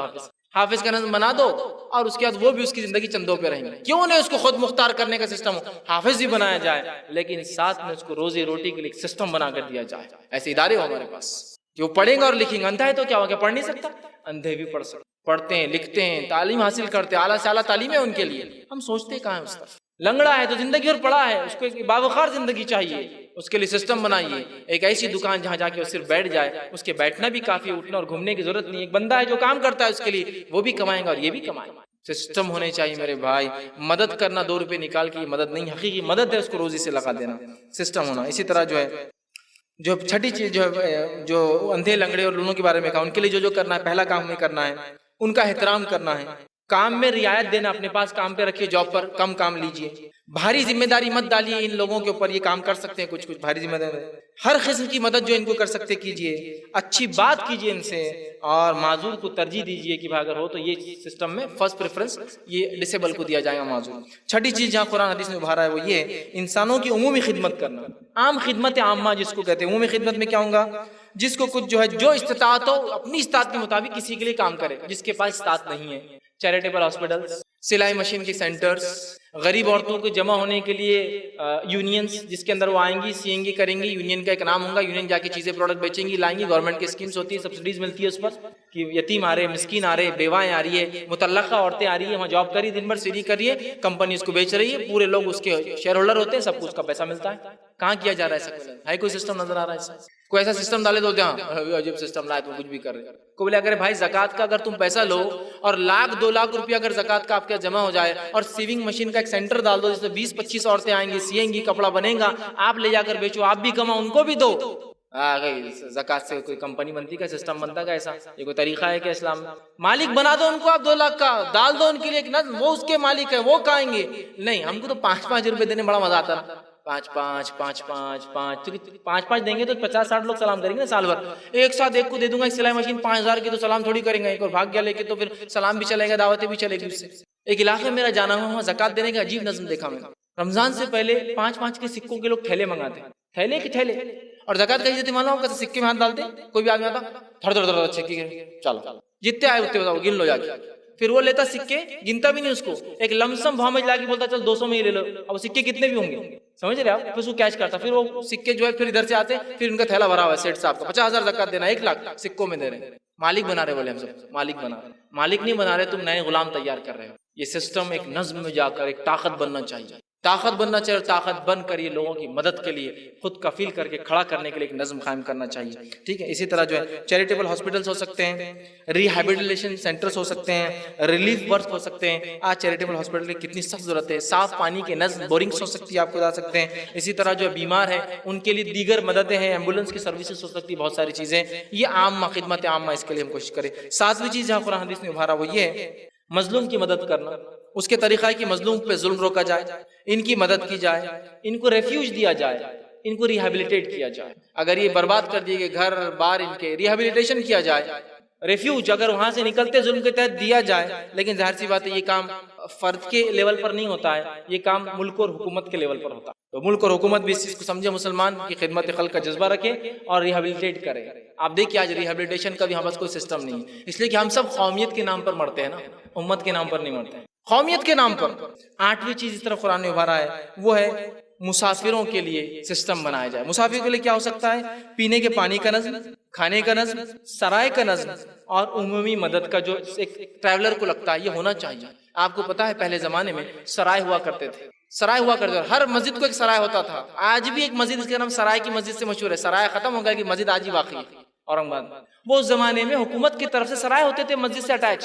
کوئی بھی انسان آ سکتا تھا جو غریب ہے سرائے میں رہے اور پھر چلا جائے۔ ایسے سرایوں کا نظم محمد تغلق نے دلی سے لے کر اورنگ آباد تک پورے میں، جب اورنگ آباد کو انہوں نے دارالحکومت بنایا تھا، انڈیا کا کیپٹل بنایا تھا، تو دلی سے لے کر اورنگ آباد تک سرائے بنائے تھے پورے، تاکہ لوگ جب شفٹ ہوں گے وہاں سے سرائے ہوں گے پورے۔ تو ایک سرائے کی مسجد بڑی لین کے پاس ہمارے پاس ہی موجود ہے، آج بھی سرائے ہٹ گیا لیکن مسجد باقی، سمجھ رہے ہیں؟ تو نظم کیا جائے۔ اسی طرح جو 9واں پوائنٹ جو ہے قرض دار کا قرض ادا کرنے کے لیے کوئی سسٹم بنایا جائے، ایک سسٹم ہو کہ ہاں جینوین قرض دار ہے، مجبور ہے اور واقع میں ضرورت مند ہے، زکوٰۃ کے ذریعے صدقات کے ذریعے ہم اس کے قرض ادا کریں گے۔ قرض کا سسٹم بنایا جائے ادا کرنے کا، جس میں کیا کیا ہم کام کریں گے؟ قرض ادا کرنے کا سسٹم، قرض معاف کرنے کا سسٹم بنائیں گے تاکہ لوگ اس کو معاف کر دیں، یا کوئی اسپانسرشپ لے لے کہ بھائی میں دے دوں گا اس کے بدلے، چلو میرے سے لے لو، پھر اس سے لیں گے نہیں تو اس کو معاف کر دیں گے۔ اس لیے کہ قرآن میں اللہ نے فرمایا سورہ بقرہ سورہ نمبر 2 آیت 280 میں، اور اگر قرض دار تنگ دست ہو تو تم اسے مہلت دو، اور اگر معاف کر دو تو یہ سب سے اچھی سسٹم بنایا جائے، ادارے ہو جو قرض دار کے قرض کو چکائے۔ 10واں پوائنٹ جہاں قرآن نے ابھارا ہے وہ یہ بیواؤں کے ساتھ، بیوہ اور جو ہے مسکینوں کے ساتھ، بیوہ عورتوں کے ساتھ جو ہے حسن سلوک کیا جائے۔ اس کے تعلق سے بہت ساری حدیثیں اور وہ ہے جو ہے آتی ہیں۔ پہلی چیز ان کو گھر میں قیام کرنے کا اجازت دی جائے، ورنہ بیوہ عورت کو لوگ بولتے منو سے گھر سے نکال دیتے، ان کو اس گھر میں رکنے کا حق دیا جائے۔ دوسرا سسٹم بنا جائے کہ ان کے نان و نفقے کی ذمہ داری قوم لے، کہ بھائی وہ آدمی نہیں سنبھال سکتا، پوری قوم مل کر ایک فنڈ بنائیں گی، ایک سسٹم ہوگا، وہ بیواؤں کو وظیفہ دیتا رہے گا، یا ان کے لیے نوکری کا کچھ نہ کچھ سسٹم، گھر بیٹھے کمانے کا سسٹم کریں گا۔ اسی طرح تیسرا کام ان کے نکاح کی انہیں آزادی دی جائے اگر دوسرا نکاح کرنا چاہے تو۔ بہت سی بار عورت بیوہ ہو جاتی ہے، گھر والے بولتے اچھی نوکرانی مل گئی زندگی بھر رکھو، دوسری شادی کا اسے حق دیجیے اس کو کرنے کا۔ اسی طرح جو ہے وراثت میں اس کا حصہ ہو تو سسٹم کے تحت اس کا حصہ دلا جائے، نہ دے تو وہ جو ادارہ ہوگا وہ لڑیں گا اس کی طرف سے کہ اس کا حق دیا جائے وراثت کے۔ اسی طرح جو ہے 11واں کام جو کرنا ہے وہ یہ ہے مطلقہ عورتوں کے ساتھ اس نے سلوک کرنا ہے، اور ان کے ساتھ بھی سیم وہی سب کچھ چیزیں، دوسری شادی کا ان کو اختیار دینا چاہیے، گھر میں قیام کی ان کو اجازت دینا چاہیے والد نے، نہ ہو تو پھر حکومت کی طرف سے کوئی ایسا ادارہ ہونا چاہیے، نان و نفقے کا ان کا انتظام کرنا چاہیے، ان کو بھی جو ہے جو کچھ قوم ہو سکتی ہے مدد ان کی کرنا چاہیے۔ 12ویں چیز ہمیں ملتی ہے وہ یہ ہے کہ ہمیں جو انسانیت کا تعاون کرنا چاہیے کسی بھی اچھے کام میں، کسی بھی اچھے کام میں، اس لیے کہ قرآن کا عام اصول ہے تعاون البر والتقوی ولا تعاون الاثم والعدوان، مدد کرو ایک دوسرے کی اچھائی اور نیکی کام میں، اور مت مدد کرو ایک دوسرے کی معصیت اور گناہ کے کام میں، کسی بھی اچھے کام میں۔ اور یہ کام کسی نان مسلم آرگنائزیشن سے جڑ کر بھی ہو سکتا ہے، نیت خالص ہو، بس نیت خالص، یہ بہت امپورٹنٹ، ہر چیز میں عمل میں نیت۔ تو آپ کسی کے ساتھ بھی تو تعاون البر والتقوی، نبی اکرم صلی اللہ علیہ وسلم کے تعلق سے ایک روایت آتی ہے جو کہ رحیق المختوم میں آپ کو جو ہے حدیث ملیں گے سیرت کی کتاب میں، اس میں روایت میں آتا ہے کہ نبی اکرم صلی اللہ علیہ وسلم ابتدائی دور میں کمیٹی کے ممبر تھے، جب آپ کی عمر 17-18 سال تھی، ایک کمیٹی کے ممبر تھے جس کا نام جو ہے حلف الفضول اس کمیٹی کا نام تھا۔ ایک روایت میں آتا ہے کہ کمیٹی تھی اس کا نام جو ہے سقایا تھا، اس کے بھی آپ ممبر تھے، 2 کمیٹی سمجھ لیجیے، ایک سقایا کمیٹی اور ایک جو ہے حلف الفضول ایک کمیٹی کا ممبر۔ حلف الفضول کیا کمیٹی تھی معلوم آپ کو؟ یہ کمیٹی کیا کرتی تھی، طے کرتی تھی کہ کوئی قبیلہ دوسرے پہ ظلم نہیں کرے گا، اگر کوئی قبیلہ دوسرے پہ ظلم کرتا ہے تو یہ کمیٹی جس پہ ظلم ہو رہا ہے اس کے ساتھ مل کر وہ قبیلے سے لڑائی کرتی تھی، یا تو پہلے امن قائم کرتی تھی معاہدہ، دوسرا اگر زیادتی کرتا تو یہ کمیٹی ملتی تھی اور جنگ کرتی تھی تاکہ امن ہو جائے قائم، تو آپ اس کے ممبر تھے۔ ایک کمیٹی اور تھی سقایا جو پانی پلایا کرتی تھی حجاج کو، آپ نے اس کے ممبر۔ جب فتح مکہ ہوئی تو آپ نے ایک مرتبہ صحابہ سے کہا کہ اگر آج بھی وہ حلف الفضول جیسی کوئی کمیٹی بنے نا امن قائم کرنے والی، اور آج ہی بنے تو میں اس کا ممبر بننا ابھی بھی پسند کروں گا، مطلب نبوت سے پہلے بھی تھا، ابھی پسند کروں گا ممبر بننا۔ اور حلف الفضول وہ کافروں کی بنائی ہوئی کمیٹی تھی، پورے مشرک تھے اس کے اندر۔ آج بھی کوئی کمیٹی ویسی بھی بنی تو امن کی میں اس میں شامل ہو سکتا ہوں، میں اس کا ممبر بن جاؤں گا۔ اس سے کیا دلیل مل رہی ہے ہم کو؟ سوشل سروسز کی اہمیت دیکھیے، آپ نبی، آپ کی ذمہ داریاں بہت زیادہ ہیں، آپ ایک اسٹیٹ کے لیڈر ہیں، پھر بھی آپ کہہ رہے ہیں ممبر ضرور بنوں گا، کوئی کمیٹی اگر بن جائے تو اس میں ضرور شامل ہوں۔ اس بات کو سمجھنے کی ضرورت ہے۔ یہ چند پوائنٹس ہیں۔ اس کے بعد جو ہے اللہ جو ہے اسلام نے خدمت خلق کی جو ہے کتنی اہمیت بتائی، انسانوں کے ساتھ میں نے چکا نا خدمت خلق انسان جانور اور ماحول تینوں کے ساتھ ہے، جانوروں کے ساتھ بھی خدمت خلق حسن سلوک کا دیا۔ اور بخاری کی روایت ایک شخص اسے پیاس لگی ہوئے کنویں میں اترنے کے بعد پانی پیا، پانی بہت نیچے تھا، اوپر آ دیکھا ایک کتا ہے، زبان نکلی اور وہ مٹی کو چاٹ رہا ہے، وہ سمجھ گیا یہ میرے جیسا ہی پیاسا ہے، تو پیاس لگنے زبان باہر نکل جاتی، باہر اس لیے نکلتی کہ آدمی ماحول سے کچھ نمی جو ہوتی ہے نا وہ لینے کی کوشش کرتا ہے، لیکن جب وہ اندر تو کنواں بہت گہرا، پانی نیچے، نکالنے کو ڈول نہیں، وہ آدمی اترا، اب کوئی اس کو دیکھنے والے خالص اللہ کے لیے کر رہا ہے، اس کتے کی خدمت ایک طرح سے وہ اترتا ہے، اس نے اپنا جوتا اتارا، چونکہ اب وہ چڑھنا بھی تو ہے نا واپس، جوتا اتار کے پانی بھر کے منہ میں اس نے جوتا لیا اور اوپر چڑھا کنویں میں اور نکال کے اس کتے کو پانی پلا دیا۔ اللہ رب کے رسول صلی اللہ علیہ وسلم فرماتے ہیں اللہ نے اس کی وجہ سے اس کی مغفرت کر دی، سارے گناہ معاف کر دی۔ کتے کے ساتھ اس نے اندازہ لگا، اس نے سلوک بہت اہم چیز جانوروں کے ساتھ، ہم بہت بے دردی سے کچھ جانوروں کو مارتے، خاص طور سے کتا، اور دوسرا جو ہے سور جو ہوتا ہے، بس مل جائے تو مسلمان کو وہ نجس ہے،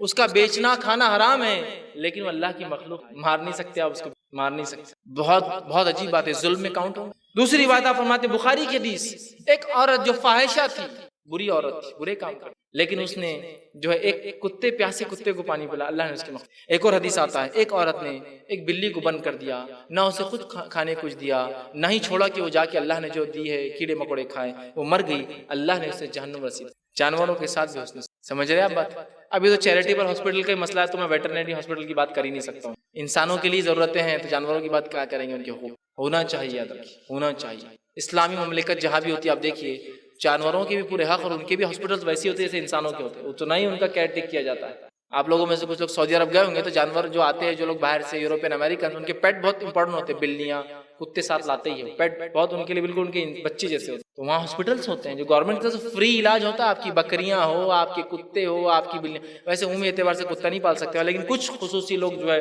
رعایت ہوتی ہے جو گھر سے باہر نہ نکالے ساری زندگی، تو ان کو دیا جاتا ہے اجازت، صرف پلین میں سے آتا ہے اندر گیا، اندر سے نکلا پلین گھر جاتا ہے، ان کے لیے سسٹم ہوتا ہے، اس لیے کہ حکومت ذمہ دار ٹھہرائی جائیں گے روز قیامت کی، کیوں تم نے نظم نہیں کیا جانوروں کے لیے، کیونکہ انسانیت نہیں کر پاتی نا، بہت سی بات ہونا چاہیے نا۔ بہرحال ابھی تو چیریٹیبل ہاسپٹل کی بات ہی ہو جائے اور اگر کچھ طے ہو جائے تو الگ بات ہے، دیکھا جائیں گے جب یہ حق ادا ہو جائے تو جانوروں کی حق کی باری آئے گی۔ لیکن اسلام اس لیے بھی اچھا سلوک کا حکم دیتا ہے، اور ہمارے اسلاف نے کیا کیا عمل نہیں کیے، بس چند واقعہ سنوں گا، وقت نہیں ہے۔ عمر ابن خطاب رضی اللہ عنہ فرماتے ہیں کہ میں نے دیکھا ابوبکر صدیق رات میں اٹھتے ہیں جبکہ آپ خلیفہ تھے اور کہیں جا کر آتے ہیں۔ میں نے سوچا کہ میں اب دیکھتا ہوں ابوبکر کیا کرتے، صحابہ ہے جو بہت حریص تھے نیکیوں میں، دنیا کے لیے نہیں کہ ابوبکر جا کے کیا کما رہے، کیا کرتے، چونکہ ابوبکر اگر رات کو جاتے تو کچھ نہ کچھ نیکی ہی کرتے ہوں گے، یہ ہو ہی نہیں سکتا۔ تو آپ پیچھا کیا ایک بار جب آپ خلیفہ تھے، جب پیچھا کر کے گئے تو دیکھا کہ ابوبکر ایک گھر میں جاتے، ہاں ایک گھر میں جا رہے اور وہاں سے ایک عورت کی بھی آواز آ رہی ہے، یہ کیا ماجرا ہے، ابوبکر ایک گھر میں جاتے ہیں۔ ابوبکر صدیق نکل گئے، چلے گئے گھر میں جا کے، پھر عمر ابن خطاب اندر گھسے، اندر گھس کے گئے، جب دیکھا تو ایک نابینا بوڑھی عورت، بہت بوڑھی، اتنی بوڑھی کہ وہ جھولے میں ہے، چل پھر نہیں سکتی، اس کے ہاتھ پیر کام نہیں۔ جا کر پوچھا کہ یہ شخص کون تھا جو آیا تھا تمہارے پاس اور کیا کرتا ہے یہاں آ کر؟ تو کہا پتہ نہیں کون ہے لیکن بڑا اچھا آدمی جو بھی ہے، آ کر روز میرا پیشاب پیخانہ صاف کرتا ہے، مجھے کھلاتا ہے اور چلا جاتا ہے ڈیلی۔ کون کر رہے ہیں؟ ابوبکر صدیق خلیفہ وقت ہے، رات میں اٹھ کر خاموشی میں خدمت خلق کر رہے ہیں، جا کر ایک عورت کو جو بوڑھی آپ کی سلطنت میں کھا پی نہیں سکتی، چل پھر نہیں سکتی، اس کو جو پیشاب پیخانے کا بھی سود نہیں، اس کو آ کے صاف کرتے ہیں، کھلاتے پلاتے اور چلے جاتے ہیں۔ پھر دوسرے دن آتے ہیں، چونکہ دن بھر ظاہر سے ٹائم نہیں ہوتا، پھر یہی عمل کرتے ہیں، پھر چلے جاتے ہیں۔ خدمت خلق، اگر ہمارے پاس کوئی پاگل آ جائے اور الٹا پکڑی تو ارے یار کیا گندا پاگل ہے، اندازہ لگے گا پیشاب اور پیخانہ صاف کرتے ایک عورت کے جا کے جو نابینا ہے، یہ ہے خدمت خلق۔ یہ اسلاف کے واقعات ہیں، اب یہ کوئی میں آج کے قصے نہیں، یہ صحابہ نے کیا، یہ کوئی نئی بات نہیں بتا رہا ہوں میں، خدمت خلق انسانی یہ ہمارے دین کا ایسا اٹوٹ حصہ ہے کہ اس کے بغیر تو مسلمان کا ایک اچھا مسلمان تصور بھی نہیں کر سکتا۔ آئیے دوسرا واقعہ سنیں، خود عمر ابن خطاب کا آتا ہے، ان کے تعلق سے عبد الرحمن ابن عوف فرماتے کہ عمر بھی روز رات جایا کرتے، شاید ابوبکر صدیق کو دیکھا تھا، یہ بھی اسی نقش قدم پر تھے۔ میں نے ایک بار دیکھا کہ عمر جو ہے رات میں نکلتے ہوئے گھر میں جاتے، میں بھی ایک بار گھر میں گیا تو جا کر دیکھا کہ یہ بھی ایک بوڑھی عورت کی خدمت کرتے تھے، اس کا پیشاب پیخانہ اٹھاتے تھے، اسے روز کھانا کھلا کر جایا کرتا۔ پتہ نہیں وہی بوڑھی ہے کسی اور کو آپ کرتے تھے جو حضرت ابوبکر جس کی کرتے تھے، کون تھے واللہ، لیکن وہ بھی کرتے تھے۔ مطلب آپ بھی قدم پہ قدم تھے اپنے سے پہلے خلیفہ کے، جب ابوبکر کر سکتے تو عمر کیوں پیچھے رہیں گے، اور عمر تو کسی کام میں ابوبکر سے پیچھے رہنا ہی نہیں تھے، ہر اس میں وہ جو ہے آگے بڑھنا چاہتے تھے ابوبکر صدیق سے، چونکہ ظاہر سی بات ایک لیول کے لوگ ایک دوسرے سے کمپیٹ کرتے ہیں نا، اور نیکی میں ایک جیسے لوگ تھے۔ بہرحال آپ دیکھیے کیا کرتے ہیں۔ اسی طرح جو ہے عمر ابن خطاب رضی اللہ عنہ کا واقعہ آتا ہے، ایک مرتبہ جب آپ شام میں نکلے، مدینے کے دروازے بند تھے، مدینہ دارالحکومت تھا، اسٹیٹ کی حفاظت بہت ضروری تھی، کیپٹل سٹی ہے، دروازے بند ہے، باہر نکلتے ہیں، کچھ لوگ بیٹھے ہیں، ایک خیمہ لگا ہے اور بچوں کی رونے کی آواز آ رہی ہے اور بچے بلبلا رہے ہیں، اور وہ ایک شخص ایک عورت کے ساتھ ہے، وہ کہہ رہا ہے کہ دروازے بند کر دیے گئے مدینے کی، ایسا کیسا ہوا؟ کام تھا کہ عمر کا کہ یہاں کسی کو کھڑا کرتے یا رکھتے، ہم دروازے میں داخل ہوتے۔ عمر ابن خطاب نے جو ہی سنا، چونکہ ظاہر سی بات ہے، ہو سکتا ہے آرمی کی کمی ہوں گی، فوج کی جو بھی ریزن ہوں گی، جو ہی سنا بھاگے۔ آپ کے غلام اسلم بھی پیچھے بھاگے، جب بھاگے اور جا کے جو بیت المال میں گھسے، وہاں کچھ اناج رکھا ہوا تھا، آٹا تھا اور ساتھ میں کچھ گوشت تھا سکھا ہوا رکھا ہوا، فوراً لیا اور تھیلا لے کے پیٹ پہ ڈال لیا۔ اسلم نے کہا کہ امیر المومنین میں ڈال لیتا ہوں، میں لے کے چلتا ہوں، تو کیا قیامت دن تو میرا بوجھ اٹھائیں گا؟ تو کہا نہیں، تو کہا پھر لے جانے دے، خاموش چل میرے پیچھے۔ تھیلا اٹھا کر لے گئے، لے جانے کے بعد اس تھیلے کو نیچے رکھا، اپنے ہاتھوں سے کھانا بنایا عمر نے، کھانا بنایا، کھانا بنا کے ان بچوں کو کھلایا، اس آدمی کو دیا، وہ آدمی نے کہا یقیناً عمر اس لائق نہیں کہ خلیفہ بنے، تم اس لائق ہو کہ تم خلیفہ بنو۔ مطلب آخر تک اظہار نہیں کیا کہ میں امیر المومنین عمر ابن خطاب ہوں، کہا کہ تم اس لائق ہو کہ تم خلیفہ بنو، عمر اس لائق نہیں کہ وہ خلیفہ بنے۔ مطلب خلیفہ کا یہ کام ہے کہ اپنی رعایا کا دھیان دے، تم اس لائق ہو، اور وہ عمر ہی تھے جو اس کی خدمت کرے، وہی خلیفہ۔ اندازہ لگائی کیسی خدمت خلق ہے، کیسے عجیب واقعات ہیں۔ نہیں ہم جس خدمت خلق کو سمجھ رہے کوئی تو دور کی کوڑی ہے، پتہ نہیں کر لیے تو ٹھیک چلتا رہی، یہ تو دیکھیے ہمارے اسلاف کا طریقہ ہے۔ بہت سے لوگ بولتے ہیں نا صحابہ کو نہیں مانتے، حضرت عمر کو نہیں مانتے، یہ عمر کے واقعات ہیں۔ ابن خطاب رضی اللہ عنہ یہ کرتے تھے عمر راتوں میں، یہ نہیں کہ پیٹ بھر کر کھایا اور سو گیا لوگوں کا، گھوم رہے ہیں، کھلا رہے ہیں، پریشان ہیں لوگوں کے، یہ عمر۔ ایک مرتبہ ایک واقعہ ہوتا ہے، عمر ابن خطاب جو ہے رات میں سفر کر رہے ہیں، دیکھ رہے ہیں لوگوں کو، ایک یہودی باہر آتا ہے مدینے کی، دروازے بند ہو جاتے ہیں مدینے کے، وہ یہودی باہر آتا ہے، اور جب عمر ابن خطاب وہاں جاتے ہیں تو بہت چیخنے چلانے کی آواز آتی ہیں، وہ جا کر اس یہودی سے پوچھتے کیا بات ہے؟ یہودی کہتا ہے کہ میں لیٹ ہو گیا آنے میں، مدینے کے دروازے میرے آنے سے پہلے بند ہو گئے، میری بیوی حاملہ ہے، وہ حمل کے درد سے چلا رہی ہے، وہ پریگننٹ ہے، اس کے لیبر پین ہے۔ عمر ابن خطاب نے جو ہی لفظ سنا فوراً دوڑ پڑے، اپنے گھر گیا، اپنے بیوی کو اٹھا کر لے کے آئے، اس کو خیمے میں بھیجا۔ آپ کی بیوی نے اس عورت کی زچگی کی، اس کی اولاد کی پیدائش میں مدد کی۔ جب اولاد پیدا ہو گئی، وہ یہودی بازو بیٹھا عمر ابن خطاب کے، عمر ابن خطاب کو بتایا یہودی ہے لیکن ذمہ ہے نا، ذمہ ہے نا، ٹیکس پے کرتا ہے نا اسلامی حکومت میں، تو اس کا حق ہے۔ تو بیٹھتے ہیں، بات چیت کرتے ہیں، اولاد پیدا ہوتی ہے۔ اولاد پیدا ہونے کے بعد بیوی اندر سے آواز دیتی ہے مبارک ہو امیر المومنین، آپ کے ساتھی کو لڑکا پیدا ہوا ہے۔ اس یہودی کے پیروں کے نیچے زمین کھسک جاتی ہے، کہ امیر المومنین میرے بازو عمر ابن خطاب اس زمانے میں جس زمانے کے شاہان اور بادشاہ کسی غریب کو دیکھنا پسند نہیں کرتے، اور اس کی بیوی آ کر میری بیوی کی اولاد پیدائش کر رہی ہے، کتنی تعجب کی بات ہے، امیزنگ سچویشن ہے نا۔ یہ معمولی لوگ نہیں تھے، اس لیے تو دنیا ان کو یاد کرتی ہے۔ دنیا کے سب سے جانے مانے مشہور اور طاقتور انسانوں میں عمر ابن خطاب کا شمار 50ویں نمبر پہ ہوتا ہے۔ یہ دنیا کے رینکنگ کے حساب سے، ہمارے رینکنگ کے حساب سے تو ہمارے لیے بہت اونچا مقام ہے، اللہ کے رسول صلی اللہ علیہ وسلم، اس کے بعد ابوبکر اور اس کے بعد عمر ہے، لیکن دنیا کے حساب سے اللہ کے رسول سب سے پہلے دنیا کے حساب سے بھی، اور عمر ابن خطاب 50ویں ہے۔ تو دنیا پہ بھی ان لوگوں کی چھاپ، معمولی لوگ نہیں، اس لیے کہ ان کی جذبے، ان کی خدمتیں ایسی اتنے اخلاص کے ساتھ جس کی کوئی انتہا نہیں۔ ایک اور روایت آتی ہے اسی قسم کی کہ ایک یہودی آتا ہے، اس کی اولاد پیدائش کا وقت ہوتا ہے، اس کی وہ حمل کی درد سے چلاتی ہے، امیر المومنین اپنے بیوی کو لاتے ہیں، وہاں بٹھاتے ہیں، اولاد پیدا ہوتی ہے، بچہ اس کے ہاتھ میں دیا جاتا ہے، میاں بیوی نکلتے عمر ابن خطاب اور آپ کے بیچ چلے جاتے ہیں۔ وہ جو آدمی جو ہے بہت برا بھلا کہتا ہے کہ عمر ایسا ہے، عمر ویسا ہے، عمر نے یہودیوں کے ساتھ یہ کیا، عمر نے فلاں کیا، عمر یہ ہے، عمر ابن خطاب سب سنتے ہیں، اس لیے کہ برداشت کرنا ہے، مدینہ کے دروازے بند ہیں اور کہیں نہ کہیں امیر کی غلطی ہے اس کے اندر، سب برداشت کرتے ہیں۔ دوسرے دن چونکہ جو بچہ پیدا ہوتا ہے اس کو کچھ دیا جاتا تھا، وہ آدمی گیا امیر المومنین کے پاس کہ میرے لڑکے کے لیے، جب گیا اور دیکھا کہ عمر ابن خطاب بیٹھے تو بھگنے لگا وہاں سے نکل کے کہ آپ تو گلا ہی مارنے والے عمر، کتنا برا بھلا کل کہہ دیا بیٹھے بیٹھے۔ اندازہ لگائیے آپ کے پاس ایک ملک کا پرائم منسٹر بیٹھا ہو اور آپ اس کو گالیاں دے رہے کوس رہے کہ کچھ نہیں کی انہوں نے، ان کی حکومت نے فلاں نہیں کی، نہیں، وہ تو پورا ہی دیوالیہ نکال دے گا میرا۔ عمر نے بلایا اور کہا اس کا وظیفہ باندھو، اس کے بچے کو بھیجو اس کو۔ دیکھیے آپ انداز، خدمت خلق نہیں تو کیا ہے یار، یہ کیا ہے کسی کی اولاد کی پیدائش میں کسی کیا ابھی بھی خدمت خلق کو ہم ایک بہت دور کی کوڑی سمجھیں گے؟ نہیں، یہ ہم نہیں کر سکتے، یہ بے انتہا ضروری چیز یاد رکھیے، ہمیں ہر کسی کے ساتھ جو خدمت خلق کرنا ہے۔ عمر ابن خطاب، اس کے بعد جو عثمان ابن عفان، علی بن ابی طالب اور دیگر اسلاف کے واقعات بھرے پڑے، اتنا وقت نہیں کہ میں یہ رکھوں۔ آج ہمیں ضرورت ہے کہ انسانیت کی حقیقی خدمت ہم ہی کر سکتے، ہمیں اٹھ کھڑا ہونا ہے، اور انسانیت کی جو خدمت، اب کون کیا کر رہا ہم کو نہیں دیکھنا ہے، میں کیا کر سکتا ہوں وہ سوچنا ہے، ختم نہیں۔ اپن سب ملیں گے محلے میں، سب چھوڑ دیجیے، مجھے کیا کرنا ہے، میرے پلان سی ہے کل سے، ایک مسکین کو تلاش کرنا ہے، کہاں رہتا ہے بیچارہ ڈھونڈنا ہے، اس کے کھانے کے میں کچھ تو بھی کرنا ہے، ایک آدھ عورت تو ہوں گی یار مجبور، مسکین بوڑھا آدمی امر کہیں تو بھی بیمار جو ہاسپٹل میں کوئی نہیں ہے، میں جا کر اس کی خدمت کرنے کا سسٹم شروع کر دوں گا۔ کوئی نہ کوئی ایسی چیز تلاش کرنا ہے جس سے میں بھوکوں کھانا کھلانے کا نظم باندھوں، کوئی یتیم ہے تو میں اس کی کفالت، جان پہچان، اس کی کوئی کاغذی کاروائی ہے، اس کے والد کی کچھ انتقال کی، سب میں کرنا شروع کر دوں گا، مجھے اپنی نیکی کرنا ہے۔ جب ایسے لوگ نیکیاں شروع ہو جائیں گے خود بخود نظم بن جائیں گے، نظم بنانے کے چکر میں نیکیاں مت چھوڑیے، سسٹم بنیں گے، جانے دیجیے، ابھی کام شروع کرنا ہے ہمیں، اور یہ بے انتہا ضروری یاد رکھیے کہ ہم ان کاموں سے جو ہے لگ جائے اور خدمت خلق کے عظیم جذبے کو اپنے دلوں میں جگائے، اور جو ہے نہ صرف مسلمانوں کو، ساری انسانیت کو بہرحال اس کی ضرورت ہے۔ اور میں آخر میں بہرحال اپنی بات کو یہاں ختم کروں گا۔ خدمت خلق کا یہ عنوان میں نے آپ کے سامنے رکھنے کی کوشش کی، جو کچھ ہو سکتا تھا میں نے باتیں آپ کے سامنے رکھی تاکہ ایک جذبہ ہے ہم میں، اور ہم خدمت خلق کے ایک جذبے کے ساتھ اٹھے اور دین کے لیے کام کریں اور انسانیت کے لیے کچھ نہ کچھ خدمت کریں تاکہ یہ آخرت میں ہمارے لیے نجات کا ذریعہ بنے۔ اللہ رب العزت سے دعا ہے کہ اللہ سبحانہ تعالیٰ جو کچھ کہا اور سنا گیا اس پہ عمل کی توفیق عطا فرمائے، ہم تمام کے لیے جو ہے دین اسلام پہ چلنا آسان کریں، ہم تمام کو دین کی صحیح سمجھ عطا فرمائیں اور اس کے مطابق عمل کرنے کی ہمیں توفیق عطا فرمائیں۔